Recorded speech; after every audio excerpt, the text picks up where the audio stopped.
way better than this. But right now, he has to swallow it. He has to swallow it, and he has to be a leader, and he has to deal with it. Like all of them have to. And this is the problem. There's some good players in this team, but they don't want to swallow the fact that they're in the fight that they're in. And they think they're too good for it.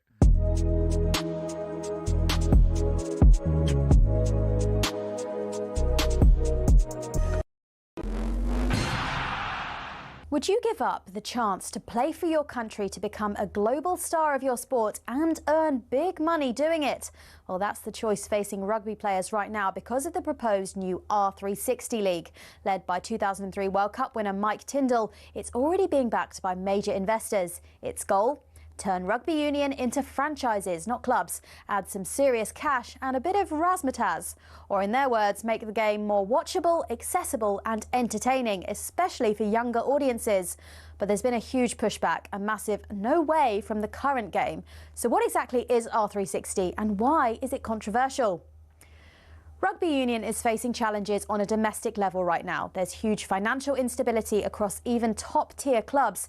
The English game has seen leading clubs like Wasps, London Irish and Worcester go out of business in the top flight. The Welsh provincial game is in total disarray too. R360 says they would remove what are easily some clubs' biggest expenses, i.e. the big stars, and therefore make more of them profitable. So the plan is to inject a new lease of life into the sport. But how exactly?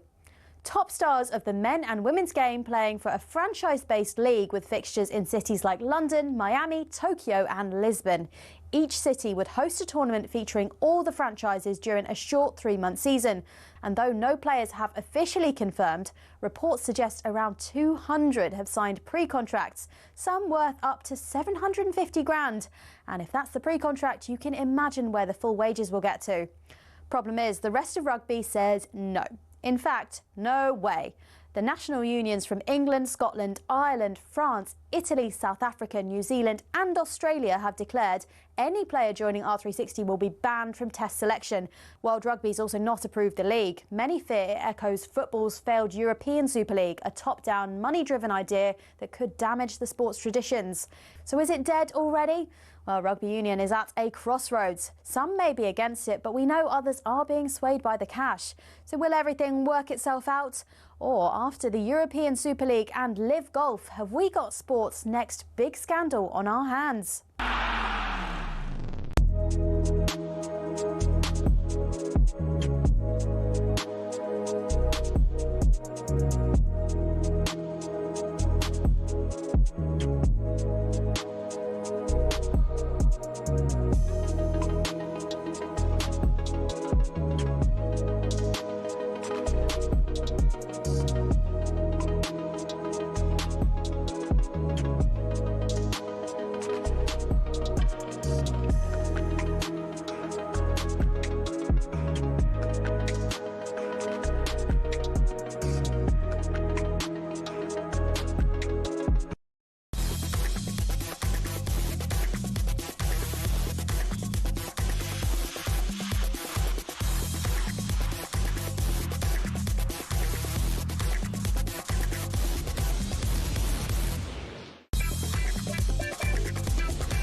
Good morning, 5 minutes after 6 o'clock. talkSPORT breakfast with Arnold Clark. What? See, that was brilliant of you. Why? Because the two of us have just been moaning about how tired we are. We've been the right moan. And you came in and went, oh, I'm tired this morning. I drove in this morning. I'm going, I'm tired. And I said, we need to get ourselves up for it. And to be fair, you've just come flying in with a good morning talkSPORT breakfast. Yeah, that's what it's all about. That's all I need from you. I just needed that. 6:05. How am I going to get through it? I just needed that. I just needed that burst of energy from me. And I've got it and I'm off and running. I drove up this morning. I'm coughing. I'm almost blacking out. Every year I get a bad chest. I just can't help it. Last time of year. I know. I've not been Cheltenham. out. I don't go out anymore. I know, mate. I've got to Two of my pals, Michelle's husband's struggling. Mother mate's got pneumonia. Murder, innit? Murder it is. Wee man had it last week. Did he? Aye. Oh, he's struggling, mate. Struggling. There's a bit of getting about, pal. I thought you might have done last night when I was talking to you. Oh, I know. I know, but it's murder, and you get comfy, don't you? By the way, she's doing my head in as well. Is she? Oh, I can't drive now. You've missed that. You're in the wrong lane here. Get over there. Don't start that, carry I'm on. like, hello. No claims. She went, what? No claims. Where's your no claims? Have a look at mine. Have a look at my record. Oh, but that's different. That was an accident. No. What, 3 of them? 3 of them in 6 months? Leave me alone. Honestly.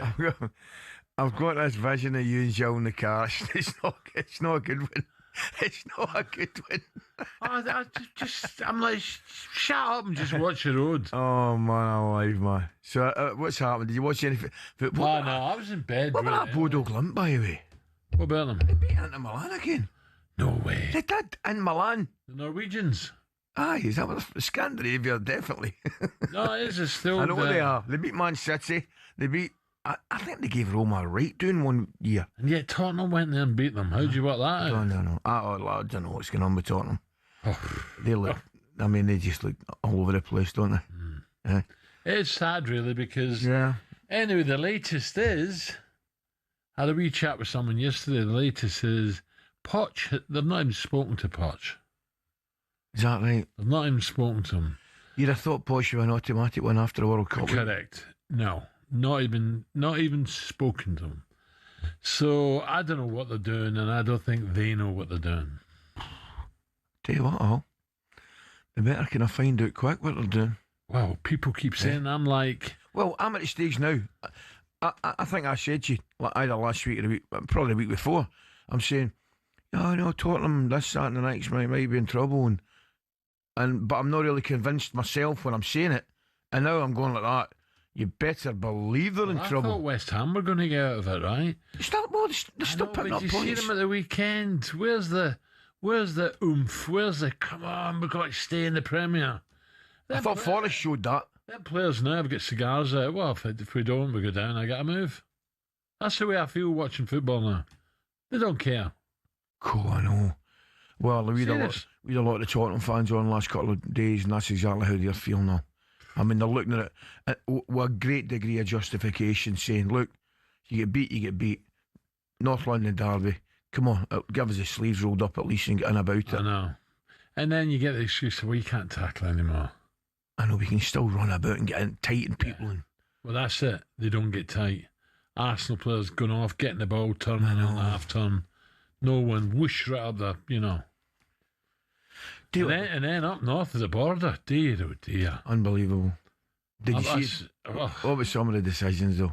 Oh, I know. Oh, Alan, terrible. Well, one thing, I thought it was a penalty for Rangers in the dying seconds. So did I. But Trusty, who is, by the way, I thought he was all right when he first come.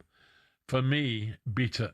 I tell you. Beat it. Out you go. Get rid of him. He's got such a difference in his level of performance. Was it the game in Italy I watched him? I thought he looks a proper centre-back. My pal, I don't know if you've met him, from Centre Parks, Alan, he's a lovely guy. That's not a lad I met at the airport, was it? Maybe, lovely guy. And I said to him, something's happened to him. He's lost the plot. That was before the weekend. But Alan, I know they've I think Celtic appealed it yesterday and it got knocked back. It's a stupid rule, by the way. It's a ridiculous. The guy's holding him and he just goes like and knocks his hand away. I don't think it's a sending off. I had Wee Lenny on. Wee Lenny was on as well, and they got a good draw yesterday last night at a. Where was that? Hunter home party, I think. Anyway, and he was just saying, the level, the standard. But they've let it go. But he's right. I mean, how can you seriously, in this day and age, and they'll go, oh, well, that's the law, and it's the letter of the law, and he puts his hand down. Come on, Alan. Do you know what I mean? You didn't tell me you didn't see the boy getting sent off for something against Motherwell. No. I'm going to show you. It might be the worst one of the lot. Is that right? It's horrendous. I just think, I don't know, the level of officiating, mate. So before we get into last night's games... Jam tarts? You talking about jam tarts? I tell you what, I swear to you, people keep talking about Celtic Rangers, big game the weekend. Oh, what, but Hearts are by no means out of it. Everybody's going like, not everybody, a lot of people going like me, oh, Hearts will fall away, Hearts will bottle it. No. Hearts will bottle it. Other Rangers and Celtic. Hearts got a couple of players back. Hearts have got every chance. Of course they have. 100%. I was just having a quick look. Aye, and I've said it for ages. What? I don't think they won it, but they're playing the best football and they're going to have a say. Motherwell? Yes.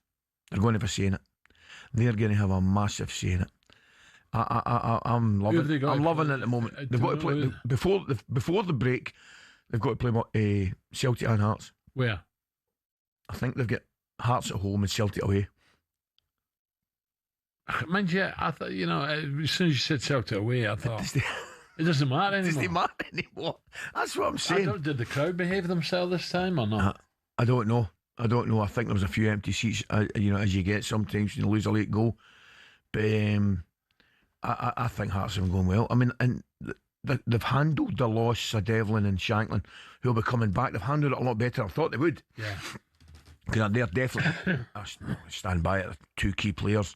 Definitely. They've handled it well. We won nothing. But it's good, really, when you think about it. Like you're hoping Rangers can do it. I'm hoping Celtic can do it. But thinking about it, it's the closest it's been for a long time. And we're enjoying it since Aberdeen were around. Yes. Yeah. And we're enjoying it. Right, a lot happened last night in the world of football. Let's have a quick roundup. West Brom have sacked Eric Ramsey. There's another one gone. Following the draw with Charlton, Ramsey failed to win any of his 9. How can that happen? No games in charge. 9 games in charge. West Bromwich Albion. In the Championship, haven't won a game. Something's wrong. A new co-owner, Snoop Dogg, has made his long-awaited arrival at Swansea for the draw. Hold on a minute. What's going on? Hey, Snoop, do you fancy a bit of Swansea? Yeah, man. Where is it? There's no way he knows where Swansea is. Huh? Mumble what? I'm not mumbling. The mumbles. No, what? He doesn't know what it is. He can't know where Swansea. Hey. Do you know what I mean? Turning up to the game, walking down. Was it still Vetchfield they play it? Did he not have a hot dog van or something? Snoop Dogg with his headphones on. I swear that was Snoop Dogg walking by his wee. Unbelievable. A record crowd as well. A couple of season tickets, Snoop Dogg and Dr. Dre. They've just bought a couple of season tickets. Newcastle are through in the Champions League knockout for the first time ever, thanks to a 9-3 aggregate win over Karabag. Who did they play now? I heard that in the radio. I want to say it's either Barcelona or... No, it's a couple of English clubs, isn't it? Chelsea or Barcelona, I think. Ooh. How's that? I remember Bobby Robson against Barcelona. Yeah. Hat-trick. Aspria. Yeah, do you remember that? Brilliant. There was one at 3. He definitely 3. Oh, he definitely got a hat-trick, Aspria. Mighty Bodo Glimt, Alex already mentioned it, won at the San Siro 2-1. How can that happen? I mean, what's going on there? Winning the tie 5-2 in aggregate. They haven't played a domestic game since November 30 due to the Norway season being played through the summer. But in that time, they've drawn at Dortmund, beaten Man City, beaten Atletico Madrid, and now into Milan twice. Give that guy the job. Give him a job somewhere over here. He's got to be. It's brilliant, isn't it? That's unbelievable. That's the story. There you go. That's the story of the season. That so far. Right, here we go. Guess the player. Right. It's a bit early, but guess the player. Okay. You're in good form, yeah. Right, Ali, listen up. Here comes a guess the player question for you. Okay. Oh, I've got to give it. Sorry, I thought we were going to hear from him. I was going to say 41 caps, right? Yep. 41 caps. 278 Premier League appearances, playing for Chelsea and Manchester United. So 41 caps. Yeah. 2 FA Cups. We Spanish boy in the middle of the park. 2 Europa. Now, that's not good enough. 2 Europa Leagues. It's a wee Spanish boy. It's not good enough. I need a name. The wee Spanish boy. They're all wee. Matter. It don't matter. Hold on. Champions League winner. Ali, have a think. Answer coming up after the break, and you're not getting that wee Spanish midfielder. 6:15.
Adrian, good Legend. morning. Good morning, Adrian. Good morning, both of you. I've been listening to the show, terrific show this morning, and I don't know how I do it either. But come on, I'm nowhere near your level of mileage. I'm not sure, mate. I'm not sure. I think it's a close run thing. Adrian, ask the question now. I mean, are Manchester United actually quite good? They weren't particularly good last night, I've got to say. They weren't great to watch. I mean, it wasn't a brilliant game of football, let's face it. Everton were no better, so it wasn't great. But the one moment of magic, the one real bit of quality was the goal. The ball from Cunha is fantastic. The run from Sesko, sensational. Perfectly weighted pass from Mbeumo, and the first time finish was first class. So it was a brilliant goal and just one brilliant moment. But that's all they needed. Sometimes when you're not playing well and you do that, it's fantastic. And they got the 3 points. For United, it was a bit of a throwback goal, I found. I said this last night on the show. This was, United playing on the counter, winning on the counter, scoring on the counter. And this, in certain times, in Sir Alex Ferguson's reign, that's exactly what Manchester United did. So it was a throwback. Carrick understands the DNA. So there's a lot of positivity right now. Even if they don't quite get it right, Man United, they still managed to pull it out of the fire. So, all is positive right now. But Adrian, should we be shocked at what Manchester United are doing? I mean, Mbeumo, 71 million. Sesko, 67 million. Cunha, 63 million. All involved in that goal. That's what they should be doing, shouldn't they, for the money that's been spent on them?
Who's that again? Is that Dave Edmonds? No. That's a good shout. That's a good shout, by the way. I know the song, but I'm thinking. Somebody. Oh, by the way, we're on for Virgin, you and me. Brilliant. Bit of a laugh. That would be good, wouldn't it? But we pick the records. Yeah.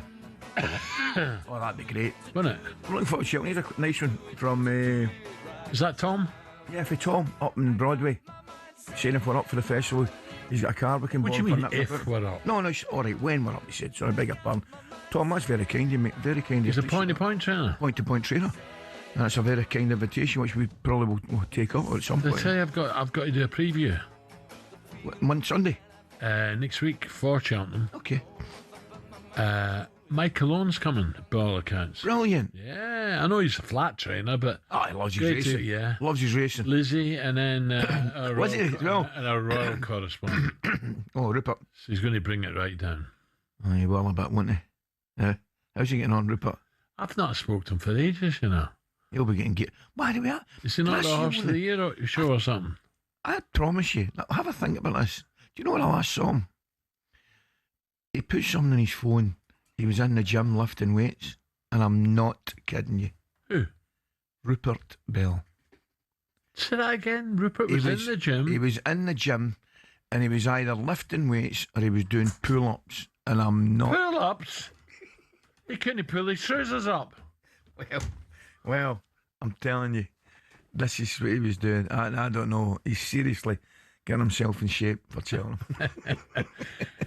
See when he comes on, we'll see how many times he mentions the Everington Arms. That's his local pub. Very nice, by the way. Where is it? It's about 20 minutes from Broadway? It's just a fantastic wee area, isn't it? When you down there, what days? Don't know yet, but you guys are doing genres on Monday. I'm there Sunday, yeah. You're there Sunday night, then you get Monday. Good. What are you doing? You going to do the full week? A week day off? I hope I can do the whole week. We'll see. Why don't you take a day off? Why don't you just take Wednesday off? There you are. If I was you, I'm telling you, I'd do Monday, Tuesday, I'd have a wee day off Wednesday, enjoy the racing. Yeah. Aye, that's what I would do. What do you think, Katie? Katie, what do you think? Well, I'm there Tuesday, Wednesday. When are you there? You don't know yet? Don't know yet. Okay, Tuesday, Wednesday, I'm there. And I can't wait for Cheltenham with you guys. It'll be my first one with you at Cheltenham. I'm very excited. Where are we based? We're based. Probably in Cheltenham. On the actually. We're 20 minutes away early in the morning. Yeah. Okay. We had picks us up. Oh, by the way, before I forget, if you're driving, if you're coming into London or M25, if you're coming over the Dartford Bridge, between the Dartford Bridge and the A12 is chock-a-block. Accident. So have a wee look at your sat-nav and divert. Anyway. This morning? Oh, it was at what? 4 a.m. For a couple of miles, yeah. Oh, so it's wow. obviously an accident or something. Oh no! But there's a load of deer on that road, so hopefully no one's got hurt hitting the deer. Sorry about the deer, but you know what I mean. I'm reckoning potentially. Too many deer, you know that. There's too many deer. I think potentially. No idea how that would have happened. Oh no! Someone had to say it. Sorry. Worst end of the stick or the raw end of the whatever as you call it. I hit one once. Not good. I hit one once. Why? What mess it makes your... Oh, it's a terrible thing to say, because I made a bigger mess of it. But what mess it does make your car... So what did you do? Did you sweep it to one side? No, I actually knocked it right off. What, you did a hit and run with a deer? Oh no, I checked to see if it was...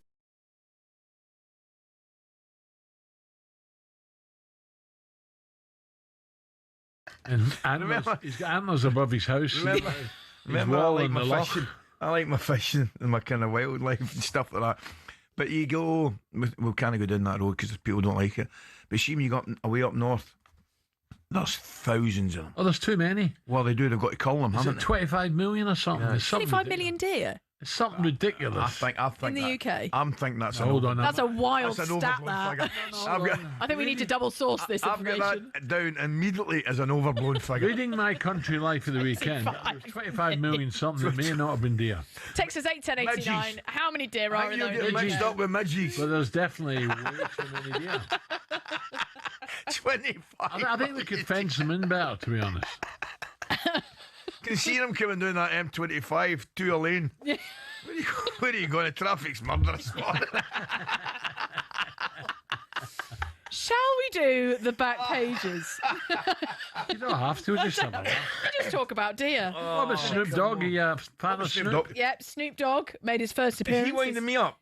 Is he seriously turning up at Swansea? Yeah, yesterday. For their 1-1 draw. They scored a 95th minute equaliser against Preston. And Snoop Dogg grabbed all the headlines. Not that you saw any of them, Ali. Snoop Dogg, is he the skinny one? Yes. Right. I thought he was a Celtic supporter. I did. Well, he's now the co-owner of Swansea, so I think he would have gone in at Celtic. See these rappers, they've no loyalty to British teams at all, have they? Well, you know what? He was greeted At with... least the boy at Wrexham's hanging about Wrexham. That Snoop Dogg's jumping for Celtic to Swansea. No loyalty. Well, he made his first appearance as co-owner, and he was greeted with twirling towels and a guard of honour in his first visit. Lucky thing. And he was treated to a late equaliser last night. So lots of the headlines on the back pages this morning of the Mirror with Snoop Dogg as he dropped it like it's hot at the Swansea.com stadium. Also on the back page of the Daily Mail here. Stop laughing at me. Morgan Gibbs-White has had interest from Manchester United. Okay. This is after the club's new wage structure. That could mean they miss out, though. United, who also have strong interest in Elliot Anderson from Forest, are a number of clubs looking to benefit if Forest are relegated this season. There's no way Forest should be down there. No. Did you see the first half against Liverpool? Forest were at times electric. Alan, I saw them in Turkey against Fenerbahce. They were brilliant. Brilliant. Can't work it out. I really don't work it out. They've got players. Yeah. Do you know what I mean? Exciting going forward. Yep. Moving the ball quick. Gibbs-White was brilliant. Hudson-Odoi was terrific. The big fella through the middle. The ending of that game was another one, wasn't it? What one? Driving you mad. Liverpool. Oh. Goal disallowed. Where did you stand on the disallowed goal? I'm giving that. No. What was his name? McAllister. Yeah. The boy smashes it He didn't do a lot during the game, but he ended up playing a big part. Yeah, Scored 2, really, didn't he? Yeah, 100%. What can he do about it? He can't do a thing. Not a thing. For me, that's a goal. That's what I think, mate. Yeah. And the second one, you can't see the defender behind him, so maybe that's where, just maybe, where, it's good. Mm-hmm. But the first one's a goal. I think you can't do what you meant to do. I think so, mate. I think so. Morgan Gibbs-White, do you see him going to United, especially if Bruno Fernandes leaves? Well, that's the thing. I can see similarities in general play between Gibbs-White and Fernandes. I've just caught my Barnett on that screen, and my Barnett's all over the place this morning. I think it looks all right. Gee whiz, man, I need to go and get myself squared up. Squared up. This last story. What's happened to my Barnett? I think it looks all right. I saw the bunny. I don't really know how you're improving it. Saw the bunny show him. His head's giving me a bit of stick in there. Have a look at it. Should we get you a comb? Shall I bring you through a comb next time I'm in? Right, this last story. Back page of the Mirror. By the way, who was the Spanish player? Sorry, I'm not. Mata, one matter, right? Carry on. Okay, I'm getting pelters here. Who was it? Ali, you're not the only one being a Wally this morning. Ollie's been a Wally as the back page of the Mirror. Because Oliver Glasner, Sam Allardyce, is saying he's trying to get himself sacked by Crystal Palace and talking himself out of the Manchester United job following his antics recently. Do you agree with Sam Allardyce? Yes, I think he should. I don't care, isn't he? I've been a little bit disappointed in Oliver Glasner's comments. Stay humble to the fans. I think he's done a fantastic job. I think he's given Palace fans some of their best moments, certainly in the last 20, 30 years. The Community Shield, FA Cup, European football, all that. But I have just been a little bit disappointed in some of his comments. Yeah. I just think, you cannot... Do you know what? Can I be honest? I'm sick of all these foreign managers. Are you? I don't really know where they've come from, who they are. I'm sick of it. Who else? There's loads out there. What, is she a bit of homegrown talent back here? Yes, I do. Like Keith Andrews at Brentford coming in doing a job. Brilliant job. Liam Senior in at Chelsea. Yes. Well, we'll see you next week, won't we? Yeah, great communicator. Big game. Yes. Really, really interesting, intelligent bloke. It's not just any one game, is it? Massive game, that. Arsenal-Chelsea. Come on, Arsenal. Come on. What a game that is. Mind you, I'll tell you right now, I fancy a bit of Leeds Manchester City. I think that's a game. That is a proper game. Leeds are playing with a lot of passion, aren't they? Yeah, they are. They are. Great at home. Yeah, I mean, the Sunderland have dipped up a little bit recent form, but you'd have to say, what an advert for the Championship that Sunderland and Leeds have been so far. Yeah. Sunderland just beginning to drop, but they've still been brilliant. Yeah, I think so. Right, Katie, thank you. Great, Katie. Thank you for all the dear chat that made me laugh this morning. We'll stop blathering later on. That's all right. I think we should keep blathering to about 7 and then get serious about 7. Well, I'm going to chuck this... here we go. What do you call it again, these things? Script? Aye, but yeah, but what do you call them? Question. No. Snoop Dogg. iPad. iPad. That's out the window in a moment. I've got about 10 round about the house. All the grandkids. 10? come I left round. mine- I left mine The on the plane. grandkids come round and leave them. I left mine on the plane again. You did. I did so, man. wrong Honestly, with you? I stand Bill. And it wasn't really my fault because I'm sitting here there we go. and the steward comes up and says, "You can't." It's on the wee table. He said, "You can't leave that there." He said, "We're going to land it, mate." And I went, and he made me move it, and I forgot it. Yeah, but you just put it in the there. pouch. You put it in the pouch. Aye. Oh. I know, man. Well, I guess motorway, they'll pay for motorway. Or TNT. You do well in that advert. I enjoy that. One Thank you and all very much. paper. Yeah, Thank how you many very takes much. did that do? One take. That's what they call me, Willie One Take. Look at the time, 6:30.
You may have seen it on social media, but I, like quite a few of you out there, actually woke up this morning to the sound of a big old baby crying.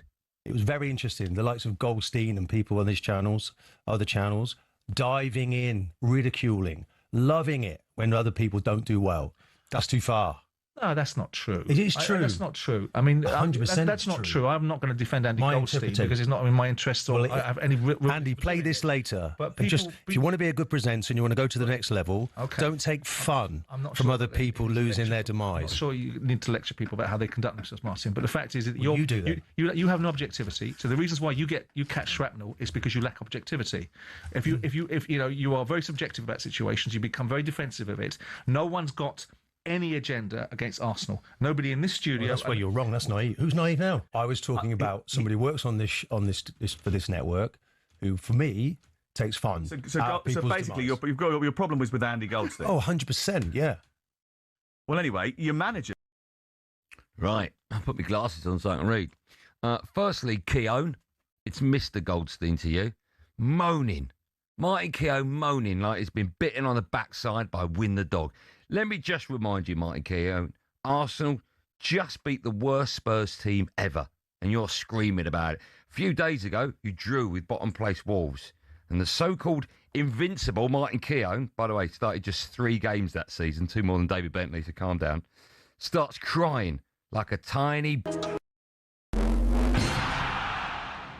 It's not often you associate fan power with Chelsea Football Club, but one of the shining examples of it lies with a group called the Chelsea Pitch Owners. And they've proved to be the thorn in the side of owners past and present who've been dead set on moving stadiums to a larger, more lucrative piece of land.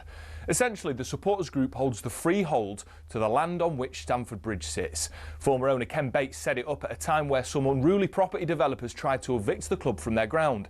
In order to prevent this, he established the CPO as a company that owned the pitch and offered the fans the chance to buy a share for £100. As well as that, they also own the rights to the name Chelsea Football Club, so if any owner wants to take them elsewhere, they can't be called Chelsea without the approval from the CPO. Now, in 2011, Roman Abramovich tried and failed to move them away from Stamford Bridge, and this has set a precedent for Todd Bowley and the current power brokers at Chelsea. They know any plan which involves moving from Stamford Bridge will require CPO approval from the now 13,000 fans who own it. There are fans who are concerned that if they stay at the bridge, they'll be left behind their domestic and European rivals who are moving to more commercially successful stadiums. But for the heritage and history lovers, Stamford Bridge is one of the iconic English stadiums, and to move away would be a grave mistake. It might not be as flashy as others, but stadiums like it have something about them that cannot be replaced. One thing's for sure, if Bowling wants to take Chelsea away from their home, he'll have to go through the CPO first.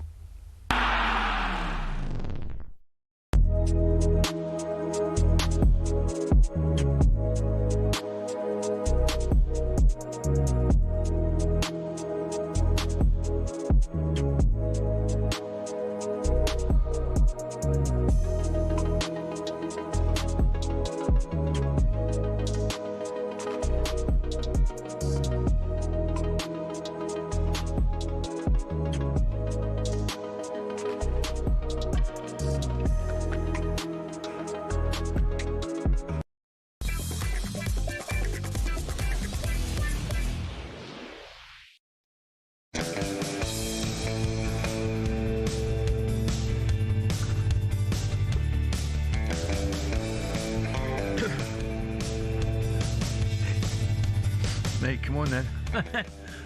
Let the nation know. Oh, there's 2 million deer. Some amount of culling has been going on. 23 million have culled so far. There's been a dramatic decline in deer numbers in the last 10 minutes, from 25 million to 2 million. But once again... And then, hold on, we need to let the listeners know, you then said, there's 25 million something. I read somewhere there's 25 million something. And then you said, fish. Yeah, it's the... Ali, it's a special fish. How do you know? Wait a minute, how do you know there's 25 million fish? I was watching Simon Reeves the other night, and they reckon they're called... They brought it from... It's somehow got in, and it's now off the reefs of Barbados, and it's eating everything. Have you thought we'd done a wildlife programme? Yeah. Lovely. Well, he's about to cop, isn't he, old David? He's brilliant. He's the best ever on telly. What? He is the best ever. Absolutely brilliant. What a man. Right, moving on. He is. There's no doubt about it. He's a great... You know the deer, though. Going back to the deer. Millions of them. All our natural deer are getting killed off. Like the squirrels, like them poxy grey squirrels. I don't know. I don't like those grey squirrels because they kill the red ones. But the muntjac and all that, they're all killing the muntjac's a wee deer. You get down here, don't you? We don't get muntjac up the road. Oh, you must do. We get roe. They've got we get roe and stags. They've got little fangs. Yeah, they're small deer. You've got red deer, but the red deer, they're wiping the red deer out. Well, there's plenty of red deer up north, up in Southern. Plenty of them. The guys will tell me right now. I think I'm correct in saying. Not quite 25 million, but that's a good number. But there's 25 million fish. 23 million have been killed. Right, a lot happened. Now we've done this. Update my iPad, will you? Dear, oh dear, Sim. Oh, this is an interesting one. What? Have you not got it in front of you while I read it? No, yeah, right. Please. I've still got Snoop Dogg here. It's a question. Try to find Swansea. It's a question for me, but I'm going to give it to you. The question: does this name ring a bell? It shouldn't actually for you. Mateusz Zukowski, right? It probably won't and it shouldn't, but I'm going to tell you a little bit about him. Rangers signed him as a right back for 400 grand, right? This sums us up, this. We signed him as a right back for 400 grand in January deadline day 2022. He left a year and a half later without making a single appearance in the league, right? Why am I bringing this up? Why? Because since leaving Rangers, he's been converted to a striker in the Bundesliga 2, and he scored 11 goals in 11 games, right? Oh. 2 of which came against Edin Dzeko's Schalke on Saturday, who's top of the league. Well, hold on a minute. Who was... Who's the man? You've had a few managers since then. Oh, yeah. What year was that? Did I say that was when... Was that the guy at Norwich? 2022. No. See, manager then wouldn't play. Was that Philippe Clement? No. It was somebody... It might have been Gio, or it might have been... Aye, it'd be Gio. It's weird, isn't it? Doesn't get a kick. Goes up front. Isn't that incredible? Just a quickie. 11 and 11. Man City Arsenal's going to be some game, isn't it? The league game or the cup game? Cup final, remember? No, league game. I'm not interested in the cup. Well, I think it should be. Why? Because if I think if Man City wins it, it might have a damaging effect on Arsenal. A damage on? Effect on Arsenal. Well, here's my point to you, right? I know you're looking at me there. My point is this. That League Cup final, I think mentally Manchester City would handle it better than Arsenal would a defeat. What do you think of that statement there? I'll think about that. Nah, you're agreeing with me. I know I can't. Oh, there, because he's in my ear talking about the dud iPad. Well, never mind that. What do you think? Say it again. Go on. I think. Sim, sharp. Right, go on. If Manchester City beat Arsenal, it will have a bigger mental effect on Arsenal than the mental effect it would have on Manchester City if Arsenal beat Manchester City. Of course it will. I thank you. That's all I was wanting. I just want confirmation of that. That's good. Of course it will. You've backed that up then. Yeah. Right, on to Scotland. I tell you who we'll talk to. A very, very good morning. David Tanner joins us. David, good morning. Good morning, fellas. I'm thoroughly enjoying your analysis of the deer population in Scotland. It's like Johnny Morrison's Animal Magic here. David, you can confirm. You can confirm there's not 25 million. I mean, there's not like herds of deer roaming up and down Argyle Street at this moment in time. Put it this way. Well, it'd be nice if there was. It's a ghost town, isn't it? Oh, aye. Oh, yeah. City centre. David, just saying earlier, Ali. What a league. You cannot, if anyone writes Hearts off now, they're off their head. There are 10 games to go. Hearts play Aberdeen on Saturday afternoon at 3 o'clock. You might argue it's the game of the weekend. Well, I'm arguing with that right away, David. Come on now. You'll be telling us there's 25 million deer knocking about in the And Barry Benison is signing for Hearts. Oh, I like it. What do you think? What are you thinking though? I mean, because Big Alan and I were talking about it, David. I mean, a lot of people were questioning whether they could stay there, but the fact of the matter is whether they've got the bottle to do this. They've lost, obviously, I mentioned Devlin, Shankly out to injury. Centre backs, with a little bit of suspension here and there, but they've been great overall, I think. In my opinion, and I think Big Al's the exact same, they are here for the duration. So, right, I'm off. They are absolutely here for the duration even. We're talking about the bottle. I mean, you've got to question Celtic Rangers bottle at the weekend. Correct. You're absolutely right. No doubt about that. That's Rangers dropped points at Motherwell and at Livingston in the last couple of weeks. But Hearts can lose this game against Aberdeen, and I expect them to win it. But even if they lose it, they'll still be top of the table, no matter the outcome in Sunday's Old Firm game. There are 10 games to go, and Hearts are still top. People are still in Glasgow, at any rate, talking about their bubble bursting. But they've been without the two key players, as you mentioned there, Ali, and they're still firing on all cylinders. This is Derek McInnes's year, and it's going to take a hell of a turnaround now to stop him. And I've got a feeling Hearts might just go all the way, but we just don't know. We don't know how this team is going to cope. David, how big nitty-gritty at the end of the season? How big would this be if Hearts were to hold off Celtic and Rangers? It would be the biggest thing to hit Scottish football since Sir Alex Ferguson, had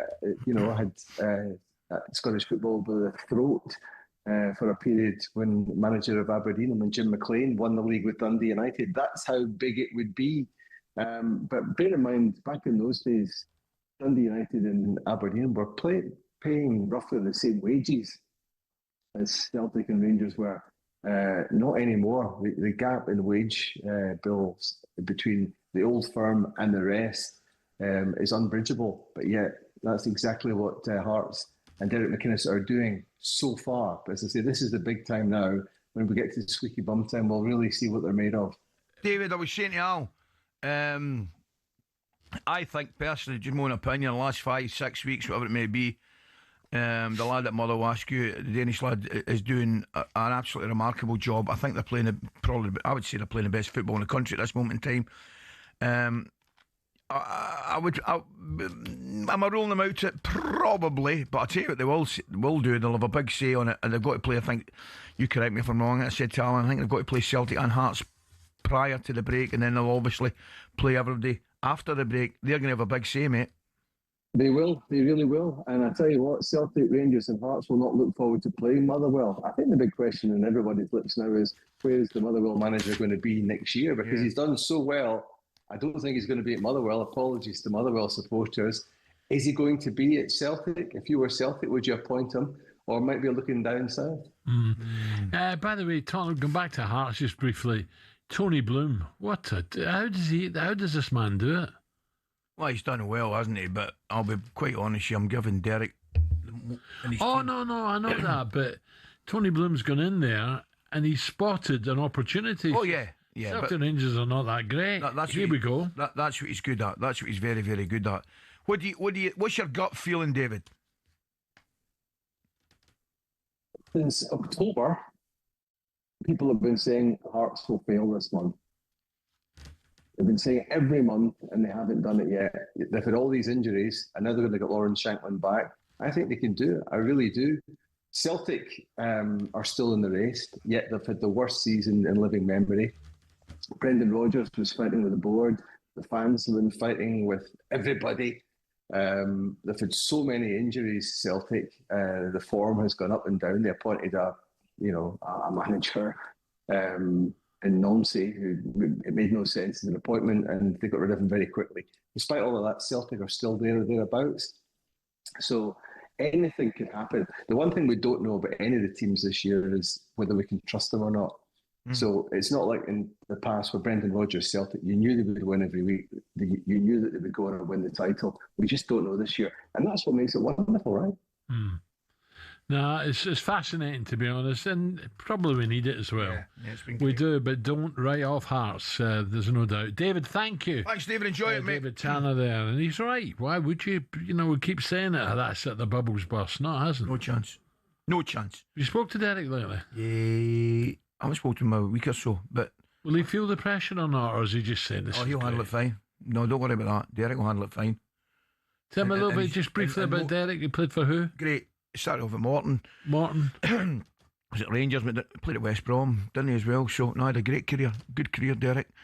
Very clever, astute, knows Scottish football as well as anybody and better than most. Did a good job at Aberdeen, very good job at Kilmarnock, and doing, some might say, his best work at Hearts. Oh, without a doubt, I'm sure. Yeah. Okay, back in the tick, 6:47.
What if they finish 20 points behind second?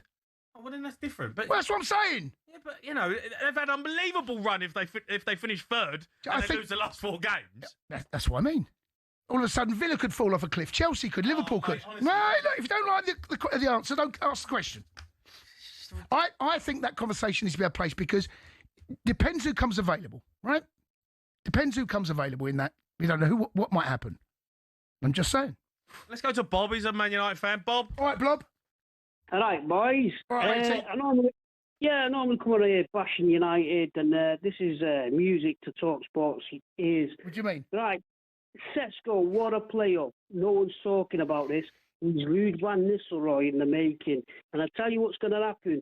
You know, like when Ronaldo come back to United and Cavani give the number 7 shirt back over, well, Mason Mount is going to hand-deliver that number 7 to Sesko. Now, I find it insulting that before I come on, there was a presenter saying a £200 million goal. If Manchester City scored a goal or Arsenal, money wouldn't be mentioned, so that's an insult. No, I don't think it is. No. I think it's I think it's a good point worth making because all 3 of those players were signed in the summer and they've all underperformed really. But that pass from Cunha into Mbeumo and into Sesko, that was a brilliantly executed and taken goal. I don't know where you're getting all touchy. I don't know. Mbumo's played great all season. Yeah. Sesko had a bit of a slow start, right? And now I'm seeing what can be made. The one-on-one with the goal.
This is talkSPORT Breakfast 6:51 with me, Brazil, Alan McCoy and Arnold Clark. With over 20,000 used cars online to choose from, they'll have the car for you. All right, Katie is back. What have you got, Katie? What you got for this, Katie? So, I thought we'd carry on the deer theme. We should, yes. It's because we've had some deer jokes in. So, here we go. This is from Phil. What do you call a deer with no eyes? No idea. No idea. Well done. That's from Phil. How about this one from Simon? What did the deer say when he left the barber shop? I don't think you're going to get this. I feel like $1 million. Very good. And finally, just carrying on the deer theme, this is from Dan in Kent. He goes, I got offered 8 legs of venison for £50 at the pub the other day, but said it was too dear. There we go. I like the middle. $1 million. $1 million. There we go. Keep your deer jokes coming in, 8, 10, 89. Keep them to yourselves, actually. I've made a big Rick this morning. Just leave it out. But yes, now we are talking about the EFLers, as there was championship action and plenty of EFL action last night. Eric Ramsey was sacked by West Brom late last night after their 1-1 draw with Charlton. I mean, the stats are pretty bad. So he only lasted 9 games. Shocking. West Brom, big club. And he didn't win a game since being in charge of West Brom. They're now 1 point above the bottom 3. I mean, Alan, it couldn't have gone much worse for West Brom in this appointment. No, I'm baffled, to be honest. West Brom has always been a steady club. You know, to be honest, it was always about a survival in the Premier. And then they get relegated, but I never thought I could see them leave the Championship. Have you seen who's below them and one above them? I mean, the one above them, Michael's in at Blackburn, and they got beat last night home to Bristol City, but they've done well. Couple of good results. Late goal against Preston, won their opening game. I watched that game. Leicester are below. I know. Leicester are in the relegation places, Katie, on 34 points. It's shocking. It's incredible. One of them's away, I think. One of them looks like clearly like Wednesday are away. I think Oxford looks only going to be next, but Leicester are West Brom, man. I mean, big clubs at the bottom of the Championship. Quite worrying. I mean, where do West Brom go from here? Oh, well, if they're not very, very careful, I'll tell you exactly where they're going, into Division 1. Yeah. And then you can get lost in there. You can easily get lost in there. I mean, the demise in the club. I didn't know an awful lot about the manager. The manager did he come from MLS? Yeah, he's Canadian, but he came from the MLS, yeah. Here we go again. Why are we bringing managers from America over here? Why? I've got the hump, honestly. Who are these people? Well, talking of who are these people, this man made his first appearance as co-owner of Swansea City. Oh, my goodness. Oh, no. Are you a Snoop Dogg fan? Honestly, I don't know. I haven't seen a single thing apart from the smell of weed everywhere. I've seen nothing different. No, so not a Snoop Dogg fan then? No, I would have been if we'd have won 63 points. Okay, well, we were meant to play You Drop It Like It's Hot, but apparently that's not in the playlist. Can I just declare the weed had nothing to do with Snoop? What's that all about? Yeah. I can't believe Snoop. I know. That is staggering news. Do you welcome celebrities getting involved in football? The Wrexham boys have been brilliant, right? They have. Birmingham.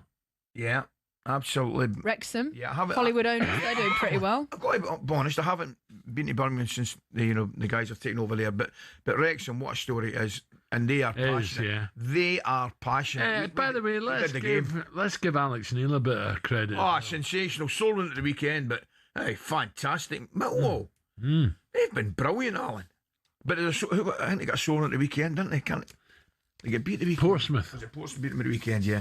Yeah, Steve will be happy. But he's done brilliant. Hull City, victory. Yeah.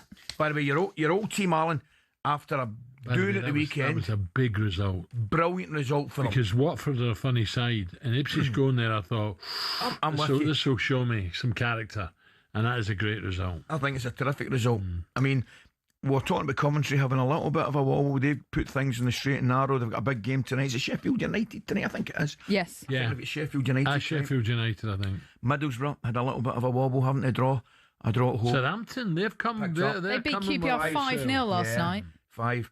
But I tell you, it's really heating up there, man. That's a great league.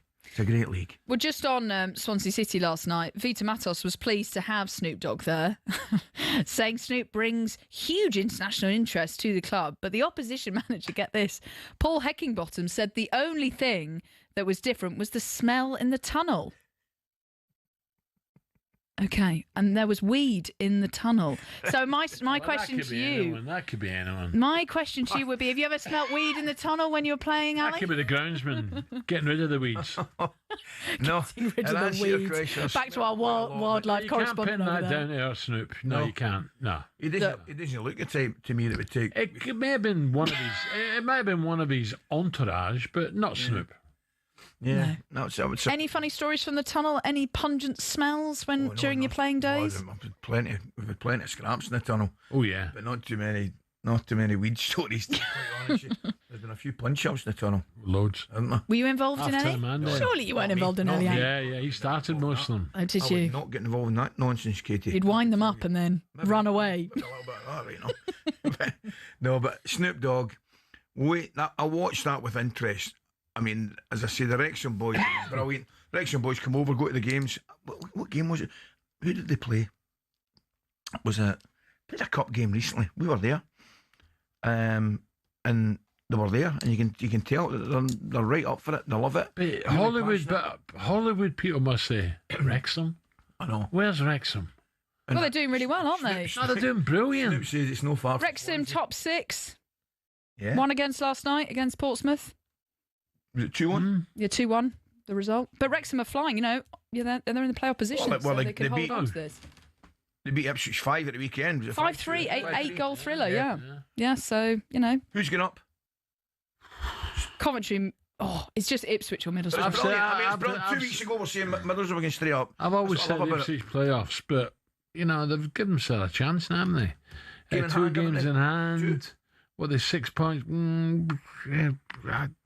Big chance. Can Hull sustain it? It'd be great for Hull. Millwall, Wrexham. No, Ipswich are good. I'd say Coventry, Middlesbrough, Ipswich.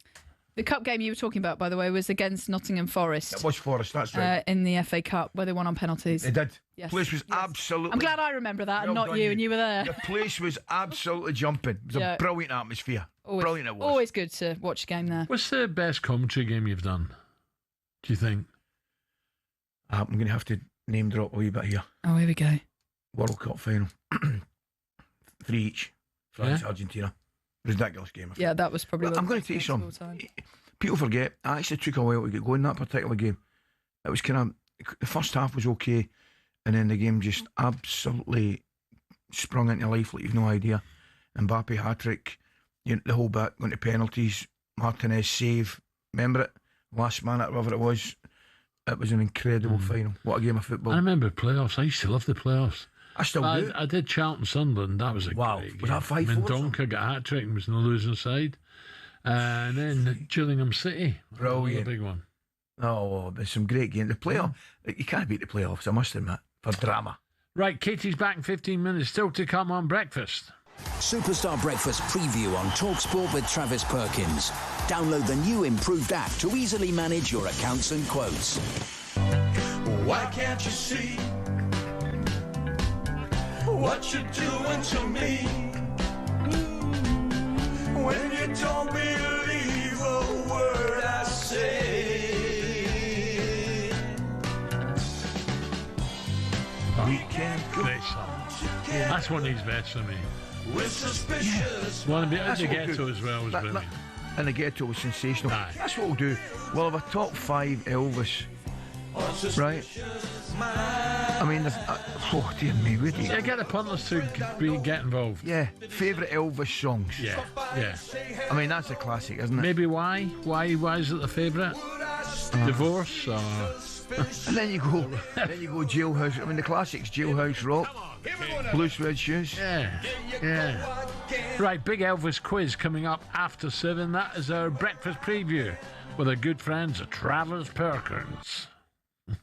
Superstar Breakfast preview on talkSPORT with Travis Perkins. Get free next day track delivery. Head to travisperkins.co.uk or download the app.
And that's when you can find a way to make decisions, because ultimately you're seeing the best version of Michael Carrick, you're seeing the best version of Man United against what you've seen before. And the previous caller was right.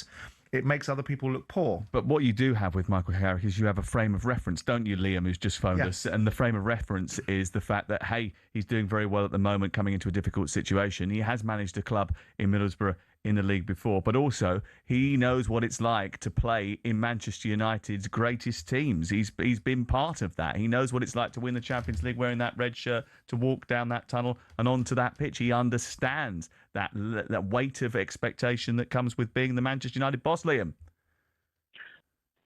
Hi, yes, it does. Great show as always. Simon, I think you're amazing. Oh, that's very kind. Thank you. Like I say, Michael Carrick should be judged on results, and so far he's got five wins out of 6. Hopefully that continues this season. If that continues, I think he should get like a year's contract just to see how he does for a full season with Champions League football. Then obviously, hopefully we can build on that. Like the previous caller said, we don't want to jump into any rash decisions, making knee-jerk signings, this, that and the other, like we've done previous. So it would be good to see how it does for a full season rather than just maybe 3 seasons, then it falling at first hurdle after 6-10 matches and then sacking him again. Just doesn't seem right. So I think try and see how we get on for the rest of the season, because it is a results-based game at the end of the day. Absolutely is. Liam, thank you very much.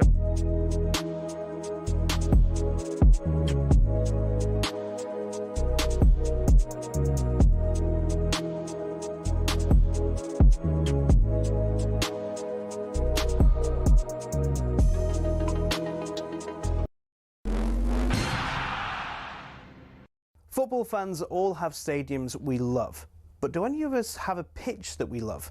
It might sound like an odd question, but pitches can be different sizes with big consequences. Why is that? And what are the actual rules? Back when association football started, pitches could be up to 100 metres wide and 200 metres long. That's longer than Ellen Road. Not the pitch, the stadium. Anyway, UEFA wanted a standard across Europe for international matches, which became 105 metres long and 68 metres wide. But some clubs have been rebels, not intentionally, but because of the stadiums. Take Highbury, for example. It was 5 metres shorter and a metre narrower, meaning away sides had a challenge to adjust. White Hart Lane was exactly the same. And actually, when Spurs temporarily moved to Wembley, they asked the FA to shorten the pitch. The FA, very offended by the sacrilegious suggestion, said no, which in fairness could have actually benefited Tottenham, because when they moved into their shiny new stadium, the pitch was exactly the same size as Wembley's. Today, Forest Pitch at the City Ground is a big one. It's 2 metres wider than any other pitch in the Premier League.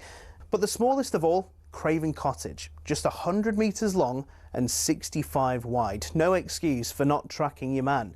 There are a couple of crazy outliers in Europe too. At Napoli's home ground, the Stadio Diego Armando Maradona, the pitch is a whopping 110 metres long. At least they don't play on a slope like Newcastle do. There's a 2-metre incline on the pitch at St James's Park. And don't get me started on the old pitch at Yeovil too. It used to be a slant of 2 metres corner to corner and across the halfway line. So UEFA have their standards. So do the FA, but they do give pitches in England some wiggle room. Pitches can be anywhere between 90 and 120 metres long and between 45 and 90 metres wide. I mean, the rules state you can't have a square pitch, but in theory you could have one that's 91 metres long and 90 wide. Imagine rocking up to play a Sunday League game and the pitch is basically a square. So there are rules and regulations on sizes, with a UEFA standard that roughly everyone follows. But as we all know, size doesn't matter, does it?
7 minutes after 7 o'clock, talkSPORT Breakfast with Arnold Clark.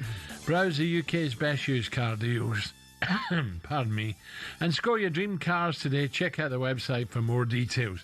You know, they're cold or a cough this. Yes, cough, mate. Cough. I've done it. Everyone I know's got it. It's horrible.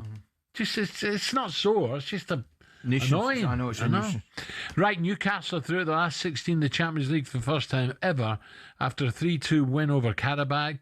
talkSPORT Stevie Harmison. Morning, Harmy. Harmy, how you doing, mate? At St James's Park. Harmy, are you there? Job done though for Newcastle. Newcastle 3, Karabag 2, and Newcastle into the last 16 of the Champions League with 2 relatively comfortable performances. Eddie Howe said in the week Newcastle fans should dream high in the Champions League. Well, it's Chelsea or it's Barcelona in the last 16 next. Newcastle win, and Newcastle 3, Karabag 2, and 9-3 on aggregate. He's getting good at this, Harmy. Harmy's getting good at it. He's murdered at the cricket, but he's getting better at football. I'm in same as you. I thought he was there, but it's a pre-record. Well, it'd be nice if they told you, wouldn't it? It's probably written down there. The grinning gibbons back there. Look at them all smiling away. What are you thinking of Newcastle? I love watching them, I've got to say. I do, but I'm looking at the table. What? They're better than that, aren't they? Halfway? They're better than halfway. Yeah, they're better than halfway. They're in the next round Champions League. Yeah, for how long? No, I tell you what, you really fancy going up there. I don't care who you are, but I don't care if you're Barcelona, I don't care if you're Chelsea. You don't fancy getting up there, I'm telling you. You don't think? They've already gave Barcelona a few years back. I think that's a game. I come back in now. It's brilliant. I would come in from, I was at the Forest game in Istanbul, and I'm flying back on the Thursday morning. Great result, wasn't it? Oh, brilliant result. And I've gone in to check into my flight to Edinburgh, and there's a big squad of Newcastle boys. Brilliant they were. They'd what a trip they've been on. They were over in Karabag. Bevied. No, tell you right now, I'm telling you, they were in great form. It was early in the morning, right enough. They were tired, but they'd obviously been travelling because that game was on the Tuesday night. So there's a big squadron, about 15, 20 of them, travelling in great form. Absolutely brilliant form. Loving Eddie Howe, loving the result, loving the performance. Newcastle are taking away. I think they're doing really well. Ladies' men now, and they bring up a blockbuster. You're right. Last 16 tie, well, the Barca or Chelsea waiting on Friday's draw. Newcastle bosses says there's no reason why his side can't go deep into the competition. We want to go as far as we can, and why not? I think we're good enough to do it. We can rate, and we have raised our game. There's no denying that. At times this season, even in the Carabao Cup, I thought we produced some really good performances. Sort of in the one-off games, the disappointment for us has been when we've returned to the Premier League and we're desperate for the consistency there. We haven't been able to do that, so we want to obviously find a remedy to that, but we want to continue to go far in this. Massive game. Newcastle still in the FA Cup, face City at home, the 5th round. The boys in the sports bar discussed just how good Gordon is last night. I don't know how good Anthony Gordon is in terms of a wide player. I know what his strengths are. Incredibly quick, right? And he's versatile. Yeah. He's also... But he ain't a Saka. Do you know what I mean? He's not a different type of player. I know, that's what I mean, but he's direct. He works hard for the team. I mean, all of that. All of that. Down, run everywhere. But I don't think he's got star quality. He plays for England. Yeah, I know, but I don't think he's got complete star quality. He goes to the World Cup, and I think he's got a chance of starting. Right, is that not star quality? You're playing for one of the favourites in the national team. How much is he worth? 70, 80 million. Okay. Yeah. Umming at me. No, what I'm saying, Saka's worth 130. Saka's playing for Arsenal. I know, but that's the point I'm making. I'm comparing wide men for England wide men. I'm just saying. Newcastle want to sell Anthony Gordon. No, I'm just saying. I'd start 70 million at Spurs. I'd take him right. I'd snap your hand off for him. Okay. Do you know what? You just wouldn't want to go and have a drink with them two tubes, would you? They don't agree about anything. What about Big Jace there? Right. He tells the nation that Anthony Gordon isn't star quality, and then proceeds to build up the best case for Anthony Gordon being star quality. Do you know what I mean?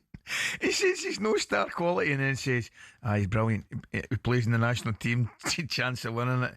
I like Anthony Gordon. I do. I think the chunk was just confused there, wasn't it? Yeah, not for the first time. Confused.com. He's easily confused. Anthony Gordon, you having him? I like him through the middle. Away from home. Through the middle with that pace. Yeah. Blistering pace.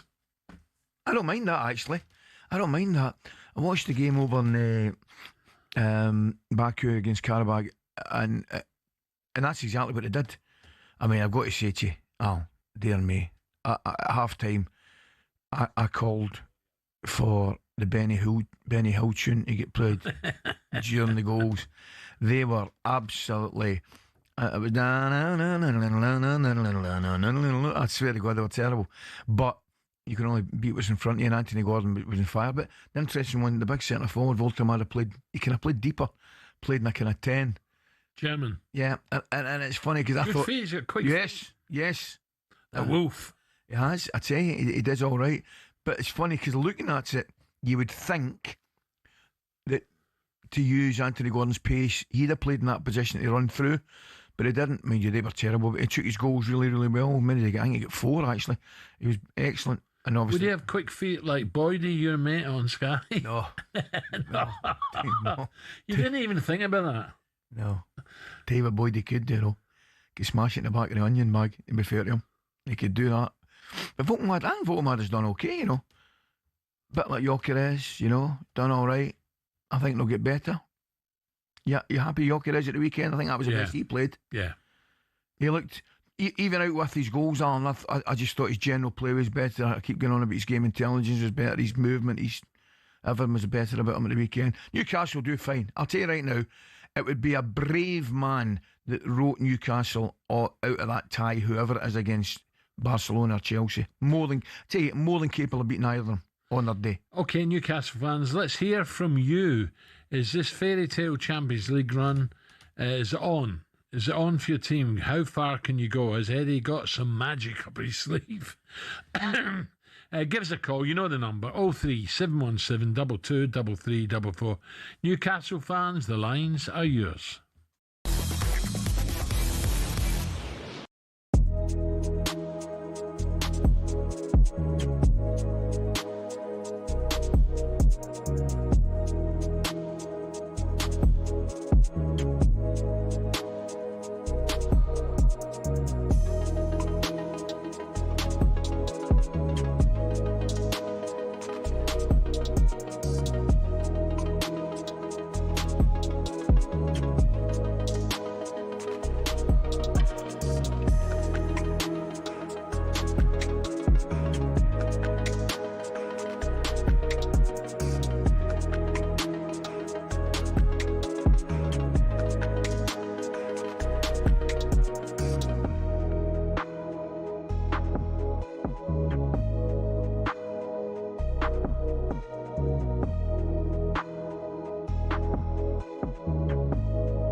Greg, a very good morning to you. Good morning, Greg.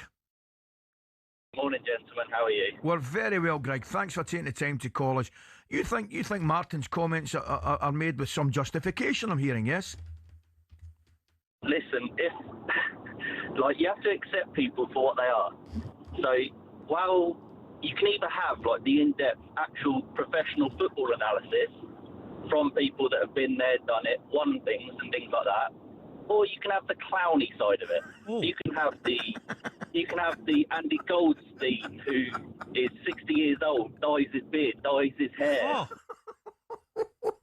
That's his gift. And the Gabby Agbonlahor side of it. And the Jamie O'Hara side of it. It's all about what you enjoy, what you want to listen to. If you want to listen to professional insight, winning mentality talk from Ray Parlour, Martin Keown, people like that, Just Arsenal players. Just Arsenal players. I'm going to have to say, Greg, is it just the Arsenal players? Is it just the Arsenal players that seem to be talking about a bit of sense in that? I'm trying to think of any sort of ones that have won things. Cundy, no. Agbonlahor, no. O'Hara, no. Surely O'Hara. Have you played football, Greg? in the Premier League? Not to your standard, Gabby. I can definitely give you that. On your biggest day out, I probably didn't get beaten 4-0 either. But did you ever play football?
Viva Last Breakfast on talkSPORT with Baz Luhrmann's Epic, the ultimate Elvis experience.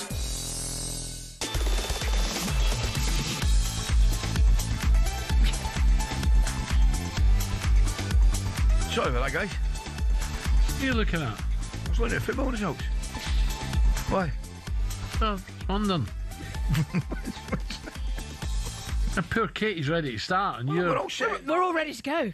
I'm excited. I'm genuinely looking forward to this a little bit. All right, 7:20. Katie, what we got?